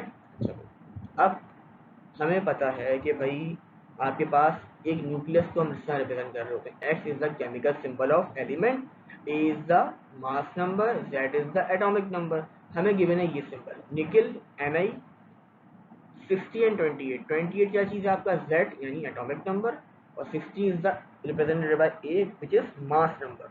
अच्छा, इस Z और A की वैल्यू गिवन है, हमें N निकालना है। N क्या होता है? Number of neutrons. तो यानी एन किस तरह निकलेगा? ए माइनस जेड। 60 में से 28 माइनस किया, एन आ गया। अच्छा, जेड क्या होता है? जेड रिप्रेजेंट करता है नंबर ऑफ प्रोटॉन्स को, ठीक है। तो नंबर ऑफ प्रोटॉन्स कितना आ गया? 28, और नंबर ऑफ न्यूट्रॉन्स कितना आ गया? 32, ठीक है। अच्छा भाई, अब हमें ये बात पता है कि अगर स्टेबल एटम, न्यूट्रल एटम है, स्टेबल और न्यूट्रल एटम है, तो उस कंडीशन में न्यूक्लियस में जितने नंबर ऑफ प्रोटॉन होंगे उतने ही नंबर ऑफ इलेक्ट्रॉन होंगे आउटसाइड द न्यूक्लियस। यानी न्यूक्लियस स्टेबल किसी भी न्यूट्रल एटम के अंदर न्यूक्लियस के अंदर जितने प्रोटॉन होंगे उतने ही नंबर ऑफ इलेक्ट्रॉन होंगे आउटसाइड द न्यूक्लियस, यानी ऑर्बिटिंग अराउंड द न्यूक्लियस। तो इसका मतलब हमें पता चल गया कि इस सवाल में जो हमारे करेक्ट ऑप्शन होंगे उसमें नंबर ऑफ न्यूट्रॉन और नंबर ऑफ प्रोटॉन बराबर होने चाहिए। अच्छा भाई, देख लेते हैं। अब हमारे पास जो ऑप्शन है Z की वैल्यू 28 है, यानी जो नंबर ऑफ प्रोटॉन है 28 है। अब क्योंकि न्यूट्रल एटम है तो नंबर ऑफ इलेक्ट्रॉन भी कितने जाने चाहिए? 28। तो हमारे पास नंबर ऑफ प्रोटॉन 28 हो गए, नंबर ऑफ इलेक्ट्रॉन भी 28। लेकिन भाई मसला आ गया, ऑप्शन बी के अंदर भी नंबर ऑफ प्रोटॉन 28 है, नंबर ऑफ इलेक्ट्रॉन भी 28 है। अब फैसला किसकी बुनियाद पे होगा? अब फैसला होगा नंबर ऑफ न्यूट्रॉन्स की बुनियाद पे, क्योंकि प्रोटॉन और इलेक्ट्रॉन तो बराबर हो गए दोनों ऑप्शन के अंदर। तो हमने देखा भाई कि नंबर ऑफ न्यूट्रॉन जो इस आइसोटोप के लिए आए वो कितने हैं? 32। तो 32 जो ऑप्शन आ रहा है वो आ रहा है ऑप्शन नंबर ए के अंदर। इसका मतलब ये जो ऑप्शन ए है ये रिप्रेजेंट कर रहा है neutral atom of this isotope. हमने नंबर ऑफ प्रोटॉन फाइंड किए, प्रोटॉन न्यूट्रल एटम थे, जितने प्रोटॉन होंगे उतने ही इलेक्ट्रॉन होंगे। लेकिन क्योंकि ऑप्शन ए और बी सेम थे तो फैसला होगा न्यूट्रॉन की बुनियाद पे। तो न्यूट्रॉन फाइंड आउट कर चुके थे हम ए माइनस जेड से, वो कितना? 32। तो आपके पास नंबर ऑफ न्यूट्रॉन आ गया 32। तो आपका राइट ऑप्शन क्या हो गया? ऑप्शन नंबर ए, ठीक है। ठीक है, बेसिक कॉन्सेप्ट आप पे क्लियर होंगे ना, तो इजीली कैसा भी एमसीक्यूज आ जाए, चार्ट बनाओ, डायग्राम बनी हो, कोई कंसर्न नहीं। असल चीज़ें आपके हैं, जितने भी एमसीक्यूज हमने किए हैं ये सब इसमें बेसिक कॉन्सेप्ट है, ठीक है। चलो आगे मूव करते हैं, टाइप्स ऑफ न्यूक्लियाइड्स। अच्छा, अब हमने न्यूक्लियाइड हमने देखा था रिप्रेजेंट एक्स, ए और जेड की सम किसी भी न्यूक्लियाइड को रिप्रेजेंट करते हैं। अब न्यूक्लियाइड जो होते हैं ना वो बेसिकली इसको हम क्लासिफाई करते हैं based on the number of proton और the total number of nucleons. यानी कोई भी जितने भी न्यूक्लियाइड होते हैं उनमें जो उनको क्लासिफिकेशन होती है वो एटॉमिक नंबर और मास नंबर की बुनियाद पर होती है। तो टोटल 5 तरह के न्यूक्लियाइड मौजूद होते हैं आपके पास, हमें डिस्कस करेंगे आज। Isotopes, isobars, isotones, isodiaphers and isomers. Basically isomer ये केमिस्ट्री में आपने पढ़े हैं, लेकिन यहाँ पे न्यूक्लियर आइसोमर्स की बात होती है, ठीक है। वहाँ पे आपने आइसोमेरिज्म पढ़ा है केमिस्ट्री के अंदर, सेकेंडरी केमिस्ट्री में। यहाँ पे ये न्यूक्लियर आइसोमर। ये 5 न्यूक्लियाइड्स की टाइप्स हैं जो हमें स्टडी करनी है वन बाय वन।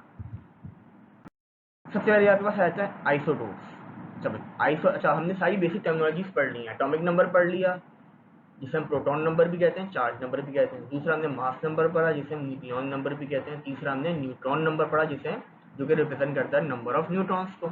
अच्छा भाई, आइसोटोप क्या चीज़ है? ऐसे न्यूक्लियाइड को हम आइसोटोप कहते हैं जिनके एटॉमिक नंबर तो सेम हो लेकिन मास नंबर डिफरेंट हो।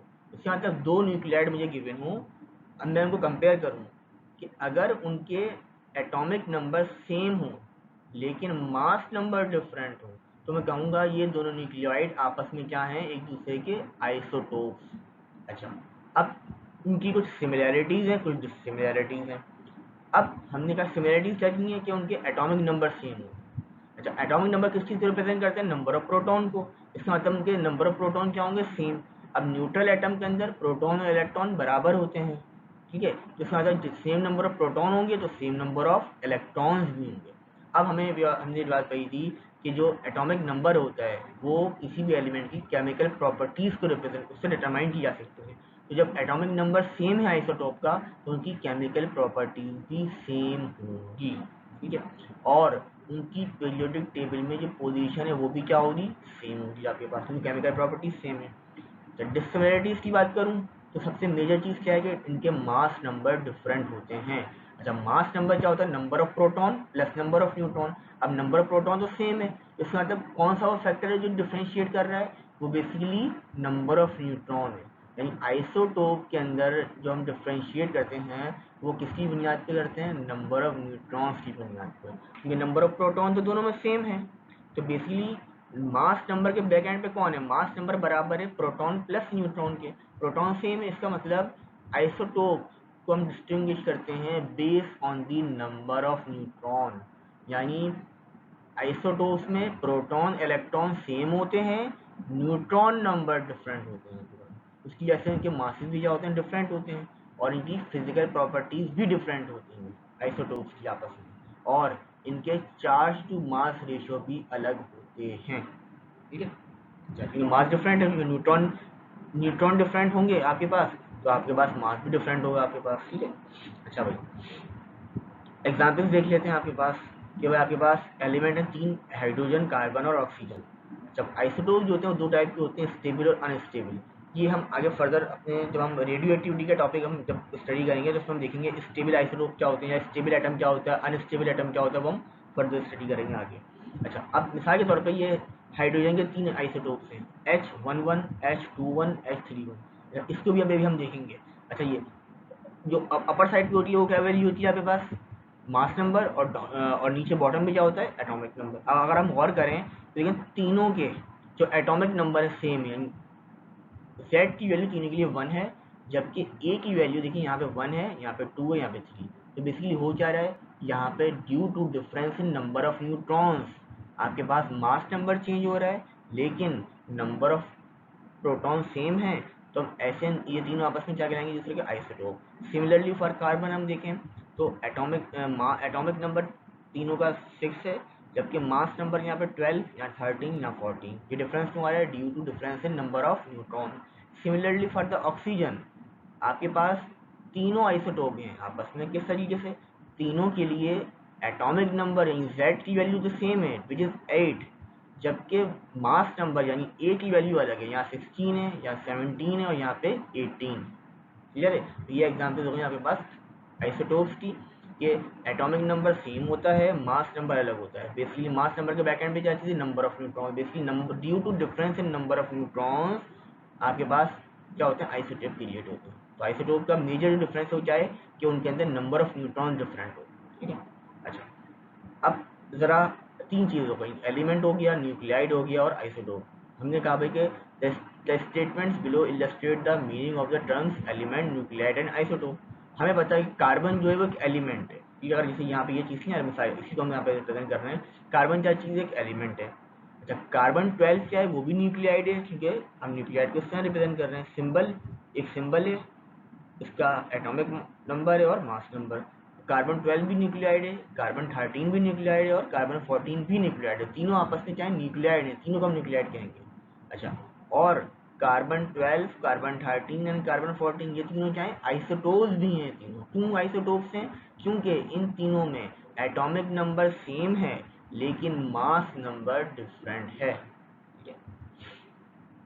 ये बेसिक कॉन्सेप्ट हो गया आइसोटोप्स का।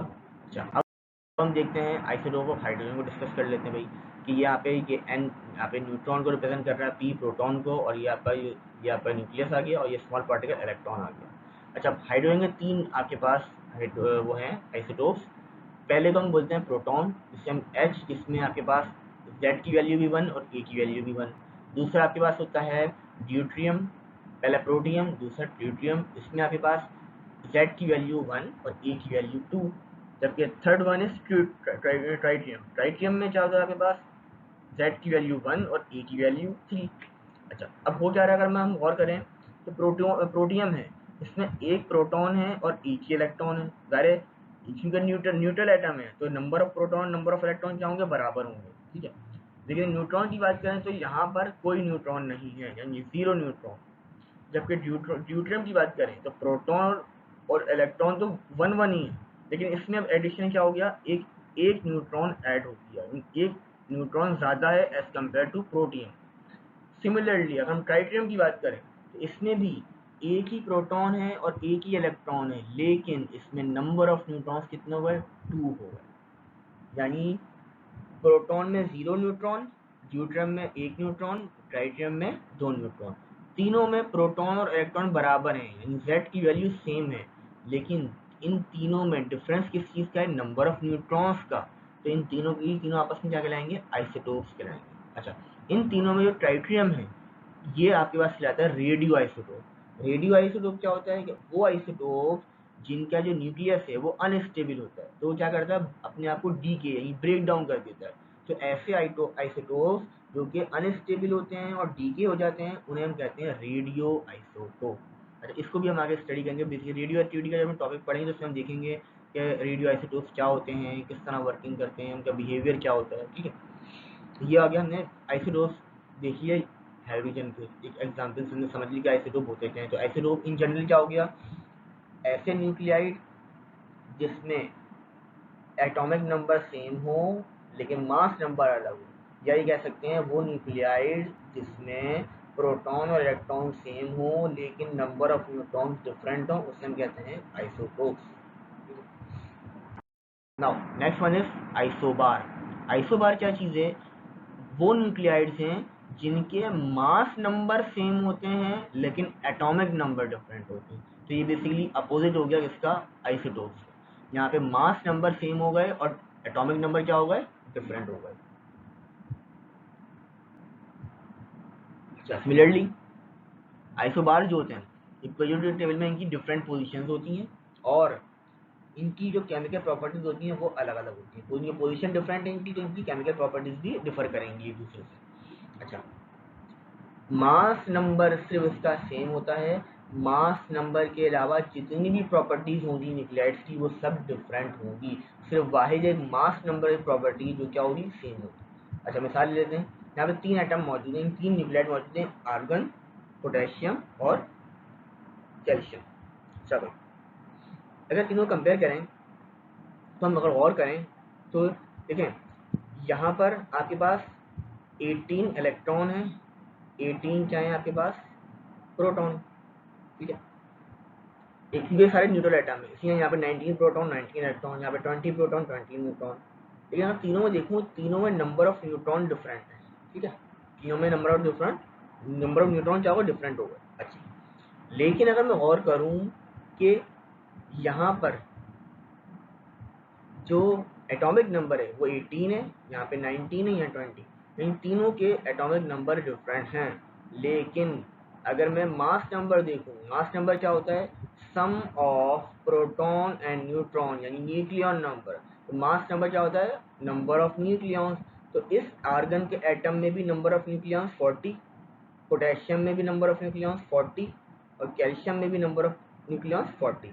इसका मतलब इन तीनों के लिए मास नंबर क्या हो गया, सेम, लेकिन एटॉमिक नंबर डिफरेंट। तो ये तीनों आपस में क्या कहलाएंगे, ये तीनों आपस में आइसोबार्स कहलाएंगे। सिमिलरली एक और एग्जांपल है sulphur, chlorine and argon. Sulphur के अंदर भी आपके पास 16 इलेक्ट्रॉन 16 प्रोटॉन, तो एटॉमिक नंबर 16। क्लोरीन के लिए एटॉमिक नंबर 17, आर्गन के लिए एटॉमिक नंबर 18। लेकिन अगर हम बात करें मास नंबर या नंबर ऑफ न्यूक्लियॉन्स की, तो ये न्यूक्लियस में नंबर ऑफ न्यूक्लियॉन्स कितने होगा, टोटल 40। क्लोरीन में भी नंबर ऑफ न्यूक्लियॉन्स 40, ऑर्गन में भी नंबर ऑफ न्यूक्लियॉन्स 40। तो इन तीनों न्यूक्लियाइड के अंदर मास नंबर तीनों का सेम है विच इज़ 40, जबकि एटॉमिक नंबर तीनों के डिफरेंट है, इसका 16, इसका 17, इसका 18। तो ये तीनों आपस में क्या कराएंगे, आइसोबार्स कहलाएंगे। Clear. Next one is isotones. Isotones क्या होते हैं, आइसोटोन्स वो न्यूक्लियाइड्स होते हैं जिनके नंबर ऑफ न्यूट्रॉन्स हमेशा सेम होते हैं। यानी आइसोटोन्स वो हो गए इसका एटॉमिक नंबर और मास नंबर दोनों अलग होंगे, लेकिन value of A minus Z क्या होता है बेसिकली मास नंबर में से एटॉमिक नंबर निकाल के नीचे आ जाते हैं number of neutron. Basically A minus Z का मतलब है नंबर ऑफ न्यूट्रॉन, ठीक है, या न्यूट्रॉन नंबर। यानी एटॉमिक नंबर और मास नंबर अलग अलग होंगे, लेकिन इन सबके नंबर ऑफ न्यूट्रॉन या न्यूट्रॉन नंबर हमेशा सेम होंगे। अच्छा, न्यूट्रॉन नंबर या नंबर ऑफ न्यूट्रॉन सिर्फ सेम होंगे, उसके अलावा जितनी भी प्रॉपर्टीज होंगी वो सब डिफरेंट होंगी आइसोटोन्स के अंदर। मिसाल के तौर पे ये एल्यूमिनियम का न्यूक्लियाइड है और ये सिलिकॉन का। अगर हम दोनों की स्ट्रक्चर पर गौर करें तो न्यूक्लियस के अंदर आपके पास यहाँ 13 प्रोटॉन है और यहाँ पे 13 प्रोटॉन्स एंड 14 न्यूट्रॉन्स, जबकि यहाँ देखूँ तो 14 प्रोटॉन्स और 14 न्यूट्रॉन। यानी इन दोनों के अंदर गौर करूँ, जेड की वैल्यू यहाँ पे अलग है, यहाँ 13 है या 14 है, जबकि ए की वैल्यू भी क्या है डिफरेंट है, यानी 27 28। यानी इन दोनों के अंदर एटॉमिक नंबर और मास नंबर दोनों अलग अलग हैं, लेकिन इन दोनों न्यूक्लियाइड में नंबर ऑफ न्यूट्रॉन सेम है which is 14। Similarly second example में सोडियम और मैग्नीशियम के न्यूक्लियाइड मौजूद हैं। इसमें 11 प्रोटॉन है 12 न्यूट्रॉन, इसमें 12 प्रोटॉन 12 न्यूट्रॉन। तो अगर हम सोडियम और इसकी बात करूं मैग्नीशियम की, तो इसका एटॉमिक नंबर 11, इसका एटॉमिक नंबर 12, क्योंकि दोनों डिफरेंट हो गए।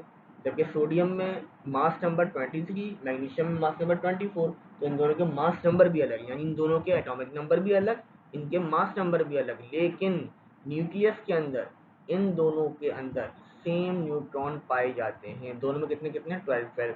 तो न्यूट्रॉन नंबर सेम हो गए तो हम कहेंगे सोडियम और मैग्नीशियम क्या हो गए आपस में एक दूसरे के ये आइसोटोन्स हो गए। सिर्फ नंबर ऑफ न्यूट्रॉन सेम होंगे, उसके अलावा जितनी प्रॉपर्टीज होंगी वो सब डिफरेंट होंगी।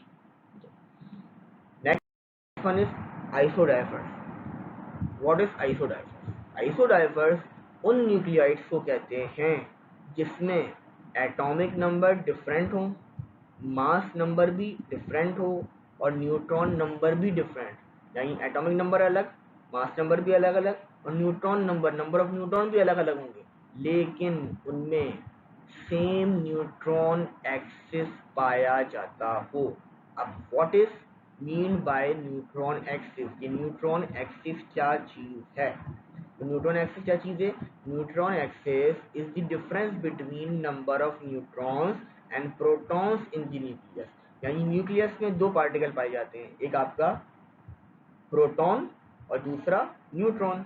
तो न्यूट्रॉन एक्सिस रिप्रेजेंट करता है कि number of neutrons minus number of proton. अगर मैं नंबर ऑफ प्रोटॉन में न्यूट्रॉन में से नंबर ऑफ प्रोटॉन निकाल लूँ तो जो एक्सिस नंबर बच रहा होगा वो चीज़, जो एक्सिस वैल्यू बची होगी वो कहलाती है न्यूट्रॉन एक्सिस।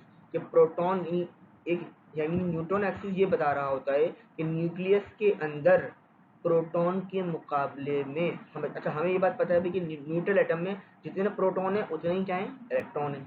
अच्छा, अब मिसाल के तौर पे अगर एक न्यूक्लियस मौजूद है उसमें 5 न्यूट्रॉन है और 5 प्रोटॉन है, तो इनका डिफरेंस क्या हो गया 0। यानी एक्सिस में कोई न्यूट्रॉन नहीं है, जितने प्रोटॉन थे उतने ही आपका न्यूट्रॉन है। लेकिन अगर आपके पास एक ऐसा न्यूक्लियस हो जिसमें आपके पास प्रोटॉन जो है वो 5 हो और न्यूट्रॉन 6 हो, तो 6 - 5 क्या होगा आंसर 1। इसका मतलब न्यूट्रॉन एक्सिस क्या हो गया 1। यानी 1 बता रहा है कि प्रोटॉन के मुकाबले में न्यूट्रॉन की क्वांटिटी एक्सिस में है, यानी एक नंबर ज़्यादा है। तो न्यूट्रॉन एक्सिस क्या रिप्रेजेंट कर रहा होता है? ये बता रहा होता है कि भाई के difference between number of neutron and proton, या इसको सिंपली कह सकते हैं तो प्रोटॉन के मुकाबले में न्यूट्रॉन कितने क्वांटिटी में एक्सिस में है, कितनी क्वांटिटी में एक्सिस में है, वो आपका न्यूट्रॉन एक्सिस कहलाता है। ठीक है, सिंपली आपके पास एग्जांपल आ गई कि भाई कि न्यूक्लियस एक गिवन है आपके पास कार्बन का, यहाँ पे मास नंबर कितना 13, प्रोटॉन कितना होगा 6। अच्छा, अब न्यूट्रॉन्स निकालने पहले कि न्यूट्रॉन कितने हैं इसके अंदर, तो न्यूट्रॉन कितने हो गए आपके पास? अगर मैं 13 में से 6 माइनस कर दूं तो ये हो जाएगा आपके पास 7। ठीक है, 7 मेरे पास आ गए नंबर ऑफ न्यूट्रॉन। अच्छा, प्रोटॉन नंबर ऑफ प्रोटॉन भी आ गए, नंबर ऑफ न्यूट्रॉन भी आ गए। अच्छा, न्यूट्रॉन एक्सिस क्या होता है? सिंपली नंबर ऑफ न्यूट्रॉन में से नंबर ऑफ प्रोटॉन को माइनस कर दूं, तो मैं 7 में से अगर 6 को माइनस कर दूं तो आंसर आ गया 1। इसका मतलब इस कार्बन के एटम में या इसके न्यूक्लियाइड में जो न्यूट्रॉन है वो एक ज़्यादा है एज कम्पेयर टू प्रोटॉन। सिर्फ नज़र आ रहा है 7 न्यूट्रॉन है 6 प्रोटॉन है, तो कितने एक्सेस न्यूट्रॉन होगा, एक एक्सेस। न्यूट्रॉन एक ज़्यादा है प्रोटॉन के मुकाबले में। न्यूट्रॉन एक्सेस का मतलब अच्छी तरह समझ लें, न्यूट्रॉन एक्सेस रिप्रेजेंट करता है कि प्रोटॉन के मुकाबले में कितने ज़्यादा हैं न्यूट्रॉन, कितनी क्वांटिटी ज़्यादा है न्यूट्रॉन की। सिमिलरली नाइट्रोजन का ये न्यूक्लियाइड मौजूद है, इसमें मास नंबर 15, एटॉमिक नंबर 7। तो एटॉमिक नंबर क्या हो गया आपके पास, प्रोटॉन हो गया। तो न्यूट्रॉन निकालने तो ए में से जेड को माइनस किया तो 15 माइनस 7 क्या होगा, 8। यानी इस न्यूक्लियाइड में 8 न्यूट्रॉन है, 7 प्रोटॉन है। तो न्यूट्रॉन एक्सेस कितना निकालूंगा, सिंपली 8 में 7 को माइनस कर दूंगा तो पता चल गया यहाँ पे भी कितने एक्सेस न्यूट्रॉन है, एक एक्सेस न्यूट्रॉन। सिमिलरली ऑक्सीजन का ये न्यूक्लियाइड मौजूद है, मास नंबर 17, और आपके पास एटॉमिक नंबर या नंबर प्रोटॉन कितना होगा, 8। तो न्यूट्रॉन कितना निकालूंगा, सिंपली मास नंबर 17 में से 8 माइनस किया, आंसर आ गया 9। अब ये आ गया न्यूट्रॉन। अब मुझे निकालना है न्यूट्रॉन एक्सिस, तो क्या करूँगा, न्यूट्रॉन में से z माइनस कर दूंगा। तो n की वैल्यू 9 है, z की वैल्यू 8, 9 माइनस 8, आंसर क्या आ गया 1। इन तीनों न्यूक्लियोइड में अगर हम गौर करें, तीनों के एटॉमिक नंबर अलग 6, 7, 8, तीनों के मास नंबर अलग 13, 15, 17, और तीनों के नंबर ऑफ न्यूट्रॉन भी अलग।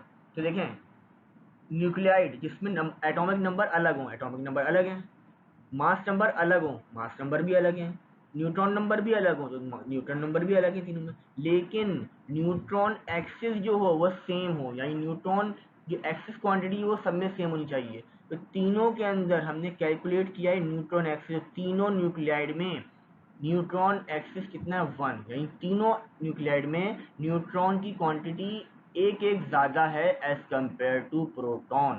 तो ये तीनों, इन तीनों में ये तीन कैरेक्टरिस्टिक डिफरेंट, सिर्फ न्यूट्रॉन एक्सिस तीनों का सेम है, तो हम कहेंगे ये तीनों न्यूक्लियोइड आप आपस में आइसोडाइवर्स हैं। क्लियर हो गया। तो हमने इसकी डेफिनेशन को इस एग्जाम्पल से क्लियरली एक्सप्लेन कर दिया। तो आई होप ये कॉन्सेप्ट क्लियर होगा और न्यूट्रॉन एक्सिस के मतलब समझ में आ चुका होगा। न्यूट्रॉन एक्सिस ये रिप्रेजेंट करता है कि न्यूक्लियस के अंदर as compare to proton neutron quantity में कितना ज़्यादा है। ठीक है, एक और एग्जाम्पल देख लेते हैं। तो ये क्लोरीन है, क्लोरीन सिंबल हो गया। अब यहाँ पे एटॉम मास नंबर 37 और एटॉमिक नंबर 17, तो प्रोटॉन कितने हो गए, 17 हो गए। और न्यूट्रॉन निकालने हैं तो मैंने क्या किया, 37 में 17 को माइनस किया तो आंसर आ गया 20। प्रोटॉन आ गए 17, न्यूट्रॉन आ गए 20।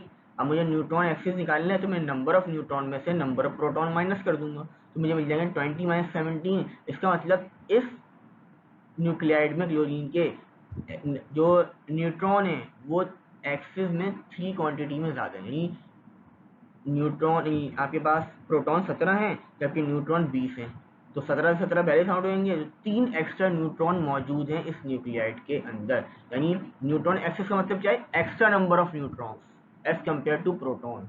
न्यूट्रॉन एक्सिस को सिंपली हम डिफाइन कर सकते हैं कि extra number of neutrons present in the nucleus as compare to proton. Similarly argon का एक ये आपके पास न्यूक्लियाइड है, यहाँ पे 18 is the atomic number which is number of protons, 18 proton हो गए। 39 किसको रिप्रेजेंट करता है, 39 आपका मास नंबर। सिंपली 39 में 9 में से अगर मैं 18 माइनस कर दूँ तो मेरे पास 21 आंसर आएगा जो कि नंबर ऑफ न्यूट्रॉन को रिप्रेजेंट कर रहा है। अब अगर मैं इस नंबर ऑफ न्यूट्रॉन में से प्रोटॉन को माइनस कर दूँ तो ये आएगा 21 माइनस 18, तो आंसर जाएगा 3। मतलब आर्गन के न्यूक्लियाइड के अंदर भी जो नंबर ऑफ न्यूट्रॉन हैं वो एक्सिस में 3 क्वांटिटी ज़्यादा हैं एज कंपेयर टू प्रोटॉन। तो अब क्लोरीन के अंदर भी न्यूट्रॉन एक्सिस 3 था, आर्गन में भी 3, तो क्लोरीन और आर्गन ये जो दो न्यूक्लियाइड हैं ये आपस में क्या कहलाएंगे, आइसोडाइवर्स। ठीक है, तो न्यूट्रॉन एक्सिस का मतलब क्या आ गया, extra number of neutrons as compare to proton present in the nucleus. ठीक है, या सिंप्लीफाइड इसकी डेफिनेशन हो गई। अच्छा, ये हो गया isodiaphers. Now the last one is isomers. यहाँ पे बात होगी आइसोमर्स यानी न्यूक्लियर आइसोमर्स, क्योंकि आइसोमर्स का कॉन्सेप्ट केमिस्ट्री के अंदर भी मौजूद है। यहाँ पे हम बात कर रहे हैं न्यूक्लियर आइसोमर्स।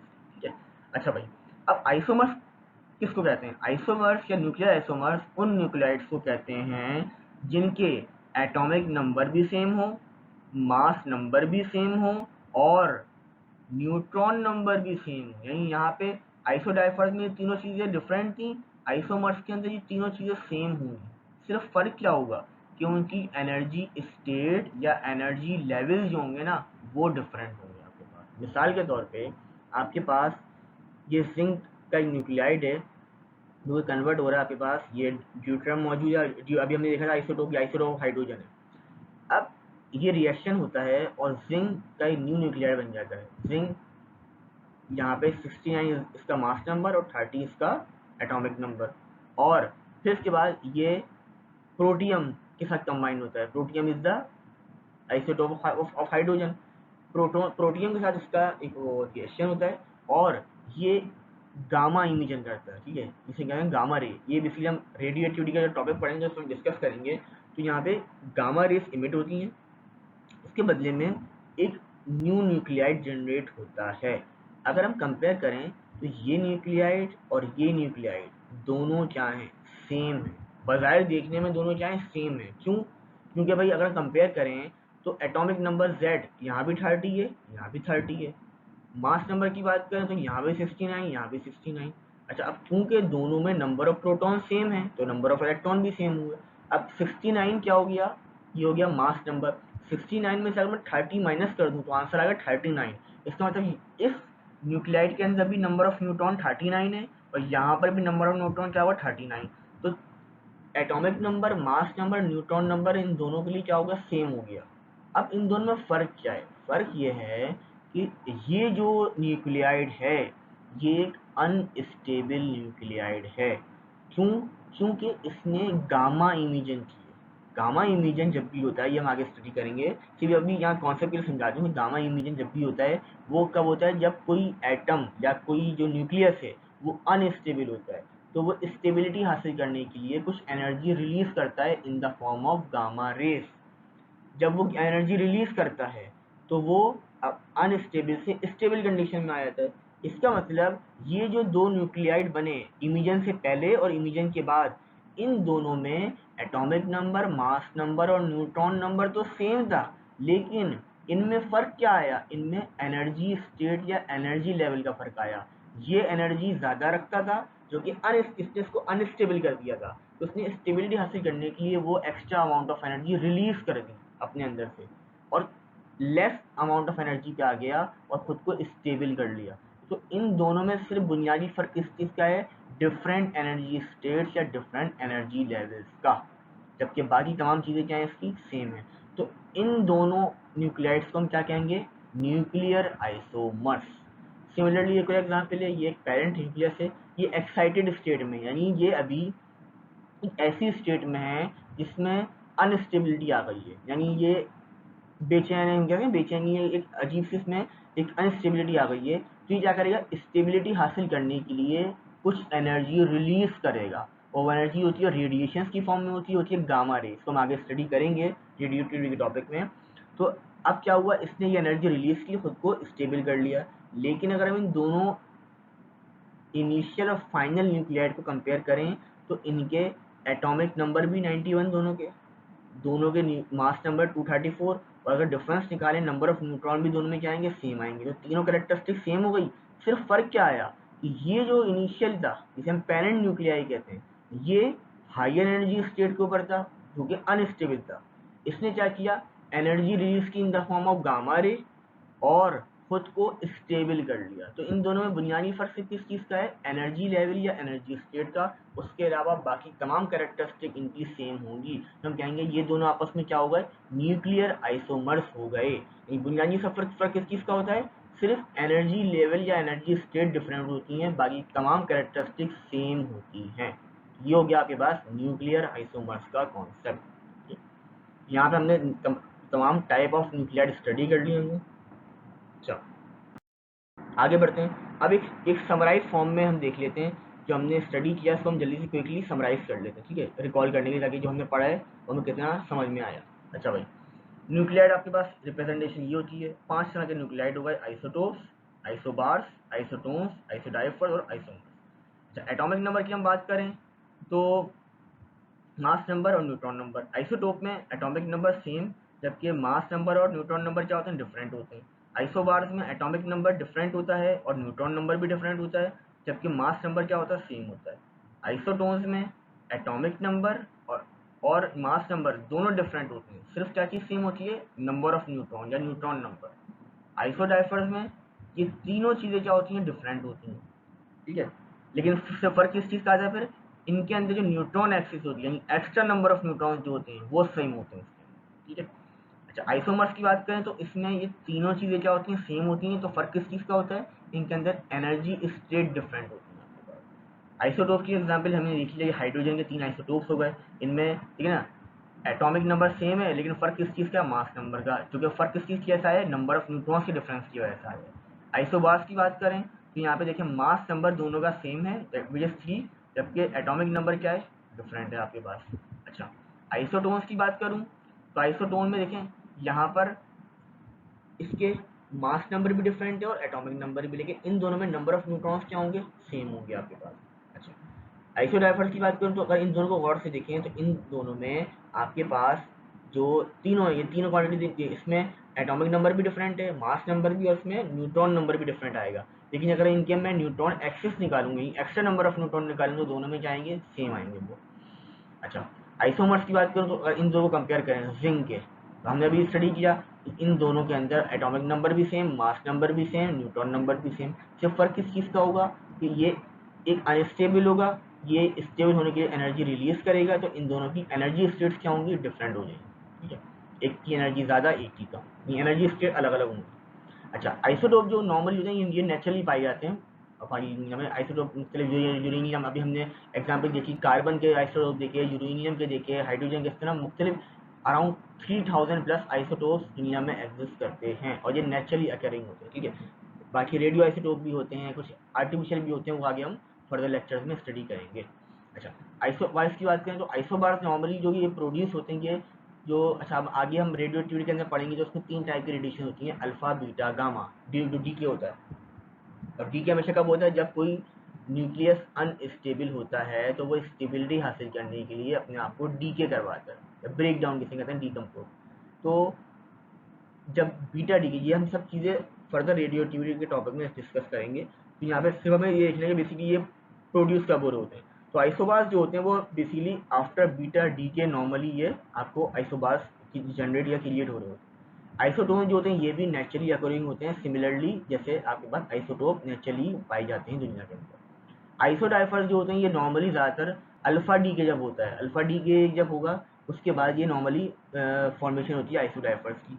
सिमिलरली आपके पास जो आइसोमर्स होते हैं, न्यूक्लियर आइसोमर, ये हमने अभी स्टडी किया था कि अनस्टेबल था, स्टेबिलिटी हासिल करने के लिए इसने रेडिएशन एमिट की, और रेडिएशन क्या होती है, गामा रे। तो आफ्टर गामा रेज आपके पास न्यूक्लियर आइसोमर्स प्रोड्यूस होते हैं। तो ये एक हमने जनरल ओवरव्यू ले लिया, एक रफ ओवरव्यू कंबाइन, तो ये क्विक समरी हो गई हमारे पास उन 5 न्यूक्लियाइड की टाइप्स की जो हमने स्टडी की, ठीक है। तो ये क्विक समरी हमने देख ली हमने इसकी। अच्छा, आगे बढ़ते हैं। अब आगे हमारे पास एमसीक्यूज आ गया। सवाल क्या है, isotopes of given element all have the same. जो आइसोटोप होते हैं किसी भी एलिमेंट के, उनमें सेम क्या चीज़ सेम होती है, charge to mass ratio, neutron number, nucleon number या प्रोटॉन नंबर। अच्छा भाई, हमें बात पता है कि आइसोटोप जो हम डिफाइन करते हैं उसमें क्या होता है, उसमें एटॉमिक नंबर यानी जो प्रोटॉन नंबर होते हैं वो सेम होते हैं, ठीक है। अब इनके जो मास नंबर होते हैं वो अलग अलग होते हैं, यानी न्यूक्लियॉन्स जो हैं वो अलग अलग होते हैं, नंबर ऑफ न्यूक्लियॉन्स यानी प्रोटॉन प्लस न्यूट्रॉन, उनका जो सम होगा वो हमेशा डिफरेंट होगा। अच्छा, इनके जो न्यूट्रॉन नंबर होंगे वो भी क्या होंगे, डिफरेंट होंगे, और इनके चार्ज टू मास रेशियो भी क्या होंगे, डिफरेंट होंगे। तो हमसे पूछा गया कि क्या चीज़ है जो सेम होती है आइसोटोप में, तो उसकी क्या होती है आपके पास, एटॉमिक नंबर, एटॉमिक नंबर के अंदर प्रोटॉन नंबर। इसका मतलब जो आपका करेक्ट ऑप्शन क्या हो गया, D which is proton number. यानी सिर्फ और सिर्फ, यानी यहाँ पे जो नंबर ऑफ प्रोटॉन होंगे वो सेम होते हैं, बाकी चार्ज टू मास रेशियो अलग, न्यूट्रॉन भी डिफरेंट, और नंबर ऑफ न्यूक्लियॉन भी डिफरेंट होते हैं। Next one, in what way do the atoms of the isotopes, ये 3 आइसोटोप गिवन है कार्बन के, C12, C13, C14, ये किस तरीके से डिफर कर रहे होते हैं कि इनका चार्ज डिफरेंट होता है, इनके नंबर ऑफ इलेक्ट्रॉन डिफरेंट होते हैं, इनके नंबर ऑफ न्यूट्रॉन डिफरेंट होते हैं, या इनके नंबर ऑफ प्रोटॉन। तो अब यहाँ पे हमें रिकॉल करना आइसोटोप की बेसिक डेफिनेशन। हमने क्या पढ़ा था, हमने पढ़ा था कि आइसोटोप जो होते हैं उनमें एटॉमिक नंबर सेम होता है। न्यूट्रल एटम है तो नंबर ऑफ प्रोटॉन बोलें या नंबर ऑफ इलेक्ट्रॉन एक ही बात है, तो नंबर ऑफ इलेक्ट्रॉन भी सेम होते हैं, नंबर ऑफ प्रोटॉन भी सेम होते हैं। तो इसका मतलब क्या हुआ ऑप्शन नंबर बी और ऑप्शन नंबर डी तो वैसे ही एक्सक्लूड हो गया। फिर हम बात करते हैं different number of different mass number, यानी इनके मास नंबर का क्या होगा, प्रोटॉन प्लस न्यूट्रॉन। आइसोटोप में बेसिक डिफरेंस क्या होता है, वो प्रोटॉन और न्यूट्रॉन की वजह से आता है, ठीक है। लेकिन हमें ये बात पता है कि बेसिकली देखिए प्रोटॉन तो दोनों में सेम होंगे क्योंकि neutral atom same atomic number है। इसका मतलब जो मास नंबर में चेंज आ रहा है वो किसकी वजह से आ रहा है आपके पास, वो न्यूट्रॉन की वजह से आ रहा है। न्यूट्रॉन के डिफरेंस की वजह से मास नंबर डिफरेंट हो जाता है, और मास नंबर के डिफरेंट होने की वजह से आपके पास आइसोटोप में डिफ्रेंशिएट कर सकते हैं। तो इसका मतलब आंसर क्या हो गया आपके पास, डिफरेंट नंबर। यानी हम इन तीनों आइसोटोप को डिफर कर सकते हैं, किसकी बुनियाद पे हम डिफ्रेंशिएट कर सकते हैं, नंबर ऑफ, यानी ये तीनों डिफर कर रहे हैं किसकी बुनियाद पे, नंबर ऑफ न्यूट्रॉन की बुनियाद पे। इनमें प्रोटॉन भी सेम है, इनमें इलेक्ट्रॉन भी सेम है, इनमें सिर्फ क्या चीज़ डिफरेंट है, न्यूट्रॉन डिफरेंट, ठीक है। ये बेसिक डिफरेंट है, डिफरेंस है आइसोटोप्स का। सिमिलरली देख लेते हैं क्या, जैसे ये कार्बन एटम हो गया C12 C13 और ये C14, तो हम कंपेयर भी कर सकते हैं, इनको यहाँ पे रिप्रेजेंट भी कर सकते हैं कि देखिए इन तीनों में देखें नंबर ऑफ प्रोटॉन तीनों में 6, तो नंबर ऑफ इलेक्ट्रॉन भी 6। तो फर्क किस चीज़ का आ रहा है, नंबर ऑफ न्यूट्रॉन का। यहाँ पे नंबर ऑफ न्यूट्रॉन 6 हैं, यहाँ पे 7 हैं और यहाँ पे 8। तो बेसिकली डिफरेंस किस चीज़ का आ रहा है, नंबर ऑफ न्यूट्रॉन्स का। तो आंसर क्या हो गया, number option number C. Next one is the number of protons, neutrons and nucleons in 3 nuclei are shown. 3 nuclei हैं XYZ, इनमें नंबर ऑफ प्रोटॉन की क्वांटिटी गिवन है, नंबर ऑफ न्यूट्रॉन गिवन है और नंबर ऑफ न्यूक्लियॉन्स भी given है। तो nucleons basically क्या होगा, प्रोटॉन प्लस न्यूट्रॉन। अच्छा भाई, अब ये बोल रहे हैं कौन से न्यूक्लियाई हैं जो आइसोटोप हैं सेम एलिमेंट। अच्छा भाई, तो यहाँ पे हमने बेसिकली कॉन्सेप्ट भाई ये बोल रहे हैं 3 हैं आपके पास न्यूक्लियाई। अब इनमें से वो कौन से एलिमेंट हैं जो कि आइसोटोप्स हैं सेम एलिमेंट। अच्छा, अब यहाँ पे एक्स और वाई, एक्स और जेड या वाई एंड जेड। अब यहाँ पे हम अप्लाई करेंगे बेसिक कॉन्सेप्ट किस चीज़ का, आइसोटोप का। तो हमें पता है कि भाई के आइसोटोप जो होते हैं उनमें सेम एटॉमिक नंबर होता है, यानी प्रोटॉन नंबर सेम होते हैं, और मास नंबर क्या होते हैं, डिफरेंट, न्यूक्लियन नंबर डिफरेंट होते हैं। अच्छा भाई, अब हमें पता है कि भाई ये न्यूट्रल एटम है तो नंबर ऑफ प्रोटॉन जितने होंगे उतने। अच्छा, अब प्रोटॉन नंबर सेम है, प्रोटॉन नंबर हम देखें तो सेम नंबर ये है एक्स और वाई के। अच्छा, मास नंबर क्या होंगे, डिफरेंट होंगे, तो न्यूक्लियॉन्स डिफरेंट है। तो देखें अगर हम और करें तो इन दोनों के न्यूक्लियॉन्स डिफरेंट हैं, और मास नंबर क्या होगा, प्रोटॉन नंबर सेम। आइसोटोप के अंदर प्रोटॉन सेम होते हैं, जबकि डिफरेंस किस चीज़ का होता है, बेसिकली न्यूट्रॉन डिफरेंट होते हैं आपके पास। तो न्यूट्रॉन डिफरेंट, इस न्यूट्रॉन्स के डिफरेंस की वजह से न्यूक्लियॉन नंबर ऑफ न्यूक्लियॉन्स भी क्या होगा, डिफरेंट हो गए। तो आपके पास क्या होगा, एक्स और वाई हो गए वो आपस में क्या होगा, एक दूसरे के आइसोटोप हो गए। क्यों, क्योंकि आइसोटोप में एटॉमिक नंबर सेम होता है, जबकि मास नंबर क्या होता है, अलग होता है आपके पास। और मास नंबर डिफरेंट क्यों होता है, due to difference in number of neutrons, ठीक है। अच्छा भाई, नेक्स्ट सवाल आ गया कि how is it possible to distinguish between the isotopes of uranium. अब यूरेनियम के जो आइसोटोप्स हैं मुख्तलिफ, उसको हम किस तरह डिफ्रेंशिएट करें कि भाई के पहला ऑप्शन जगह बने कि भाई दियर न्यूक्लियाई हैव डिफरेंट चार्ज, इनके न्यूक्लियाई जो होते हैं अलग अलग डिफरेंट चार्ज होते हैं, डिफरेंट मास होते हैं, एंड वो डिफरेंट पार्टिकल्स इमिट करते हैं जब भी डीके करेंगे। ऑप्शन बी क्या है, उनके न्यूक्लियाई जो है उनका चार्ज सेम होता है लेकिन मास डिफरेंट होता है। ऑप्शन सी, उनका न्यूक्लियाई का चार्ज डिफरेंट होता है जबकि मास सेम होता है, ठीक है। ऑप्शन डी, उनके न्यूक्लियाई का चार्ज सेम होता है और मास भी सेम होता है, लेकिन वो डिफरेंट पार्टिकल्स इमिट करते हैं जब भी डीके करेंगे। चलो, अब ये समझने के लिए हम देखते हैं, हमें पता है आइसोटोप के बारे में पता है कि आइसोटोप जो होते हैं उस पर नंबर ऑफ प्रोटॉन भी सेम होते हैं, नंबर ऑफ न्यूट्रॉन भी, सॉरी नंबर ऑफ प्रोटॉन और नंबर ऑफ इलेक्ट्रॉन सेम होते हैं। उसका मतलब उनका चार्ज क्या हो गया, सेम हो गया।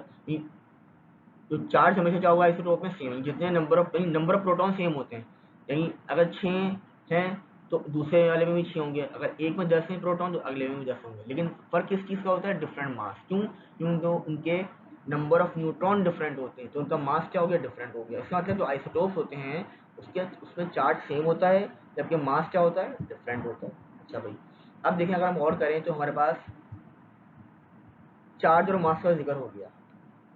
किस तरीके से भाई, ये आपके पास मुख्तलिफ आ गए ये isotope of uranium 233, 234 and so on. अगर हम गौर करें इन सब के अंदर नंबर ऑफ प्रोटॉन्स कितने हैं, 92, यानी इनका जो चार्ज हो गया वो क्या हो गया, सेम हो गया, डेट इज 92। लेकिन अगर हम बात करें नंबर ऑफ न्यूट्रॉन, क्योंकि बेसिक डिफरेंस क्या होता है, आइसोटोप को डिफरेंशिएट करता है number of neutron. Number of neutron change होंगे तो वो आइसोटोप कहलाएंगे। तो यहाँ पे नंबर ऑफ प्रोटॉन तो सेम होगा, यानी चार्ज सेम हो गया, लेकिन क्योंकि इन सब में नंबर ऑफ न्यूट्रॉन देखें बढ़ रहा है, यहाँ 141, यहाँ एक की क्वांटिटी बढ़ती चली जा रही है। जब न्यूट्रॉन की क्वांटिटी बढ़ रही है तो इसका मतलब क्या होगा, इसका मास नंबर बढ़ेगा और ओवरऑल इसका मास भी बढ़ेगा, सारे एक एक न्यूट्रॉन ऐड हो रहा है। इसका मतलब कि यहाँ पर आइसोटोप में, यूरेनियम के आइसोटोप में चार्ज तो सेम होगा सब में, लेकिन इनका मास अलग अलग होगा, ठीक है। एंड अनदर थिंग इज कि जितने भी आपके पास आइसोटोप होते हैं वो जब भी डीके होंगे वो सेम पार्टिकल इमिट करेंगे। यूरेनियम का एक आइसोटोप है 238, यूरेनियम 238, ये जब भी डीके होगा तो हमेशा सबसे पहले ये अल्फा पार्टिकल इमिट करेगा और ये थोरियम में कन्वर्ट हो जाएगा। सिमिलरली यूरेनियम का एक और आइसोटोप है जो कि यूरेनियम 235 होता है, ये भी जब भी डीके होगा तो ये थोरियम का एक आइसोटोप क्रिएट करेगा, लेकिन हमेशा अल्फा डीके ही करेगा। तो आइसोटोप जो होते हैं सेम पार्टिकल्स के, वो हमेशा सेम पार्टिकल्स, सेम एलिमेंट के आइसोटोप जो होते हैं वो हमेशा सेम पार्टिकल डीके करेंगे। यानी यूरेनियम 238 ने भी अल्फा डीके किया और कन्वर्ट किया अपने आप को। सिमिलरली यूरेनियम 235 है वो भी अल्फा डीके करके अपने आप को दूसरे एलिमेंट में कन्वर्ट करेगा। इसके बाद हमें पता चला कि यूरेनियम के आइसोटोप को डिस्टिंग्विश किस तरह कर सकते हैं कि एक तो उनके चार्ज सेम होंगे, दूसरा उनके मास अलग अलग होंगे, और तीसरा वो जब भी डीके होंगे तो वो सेम पार्टिकल इमिट कर रहे होंगे। तो इसका मतलब ऑप्शन आ गया आपके पास, ये कौन सा, अच्छा। अब ये और ये ऑप्शन तो हो नहीं सकते क्योंकि यहाँ पर चार्ज डिफरेंट है और मास डिफरेंट है और ये पार्टिकल भी डिफरेंट इमिट कर रहे हैं, तो ये ऑप्शन ए और डी तो नहीं हो सकते। ऑप्शन बी की बात करूँ तो यहाँ पे चार्ज सेम है और मास डिफरेंट। अच्छा, यहाँ पर ऑप्शन सी क्यों नहीं हो सकता, क्योंकि चार्ज डिफरेंट है और मास सेम है। तो ए, सी और डी तो नहीं हो सकते, तो हमारा राइट ऑप्शन कौन सा हो गया, ऑप्शन नंबर बी, कि वो न्यूक्लियाई हैं जिसमें चार्ज सेम हो और मास अलग अलग हो, ठीक है। और आइसोटोप जो होते हैं वो सेम पार्टिकल्स इमिट करते हैं, जबकि इन दोनों ऑप्शन में क्या था, डिफरेंट पार्टिकल्स का लिखा हुआ था कि डिफरेंट पार्टिकल्स इमिट करेंगे, ठीक है। तो option number B is the right option. I hope ये सवाल क्लियर होगा आप लोगों को। अच्छा भाई, यहाँ पे आज का जो मेरा लेक्चर था वो कंप्लीट हो गया, ठीक है। मैं उम्मीद करता हूँ कि आपको आज के लेक्चर में आपने बहुत सारे जो बेसिक कॉन्सेप्ट थे न्यूक्लियर फिजिक्स के, जो एटॉमिक स्ट्रक्चर से रिलेटेड, वो आपने सीखे होंगे। हमने आज के टॉपिक में एटॉमिक स्ट्रक्चर देखा कि एटॉमिक स्ट्रक्चर क्या होता है, एटम किस चीज़ पर कंसिस्ट करता है। फिर हमने देखा न्यूक्लियाइड क्या होता है, न्यूक्लियाइड जो होता है किस किस टाइप के न्यूक्लियाइड होते हैं और क्या डिफरेंस होता है उनके अंदर, क्या सिमिलरिटीज़ हैं, क्या डिससिमिलरिटीज़ हैं। और हमने बहुत सारे एमसीक्यूज़ भी किए कि एमसीक्यूज़ में उन कॉन्सेप्ट को किस तरह आपने अप्लाई करना है। तो मैं उम्मीद करता हूँ कि आज के लेक्चर में आपने बहुत कुछ सीखा होगा। कि हमारा पहला लेक्चर था इस चैप्टर का, न्यूक्लियर फिजिक्स का, और इसमें हमने आज बेसिक टर्मिनोलॉजी सारी इसकी डिस्कस की हैं। नेक्स्ट लेक्चर में हम फर्दर इसके जो नेक्स्ट टॉपिक हैं उनको हम स्टडी करेंगे। तो तब तक के लिए मैं इजाज़त चाहता हूँ, इंशाल्लाह अब नेक्स्ट वीडियो के साथ हाजिर होंगे। तब तक के लिए अल्लाह हाफ़िज़।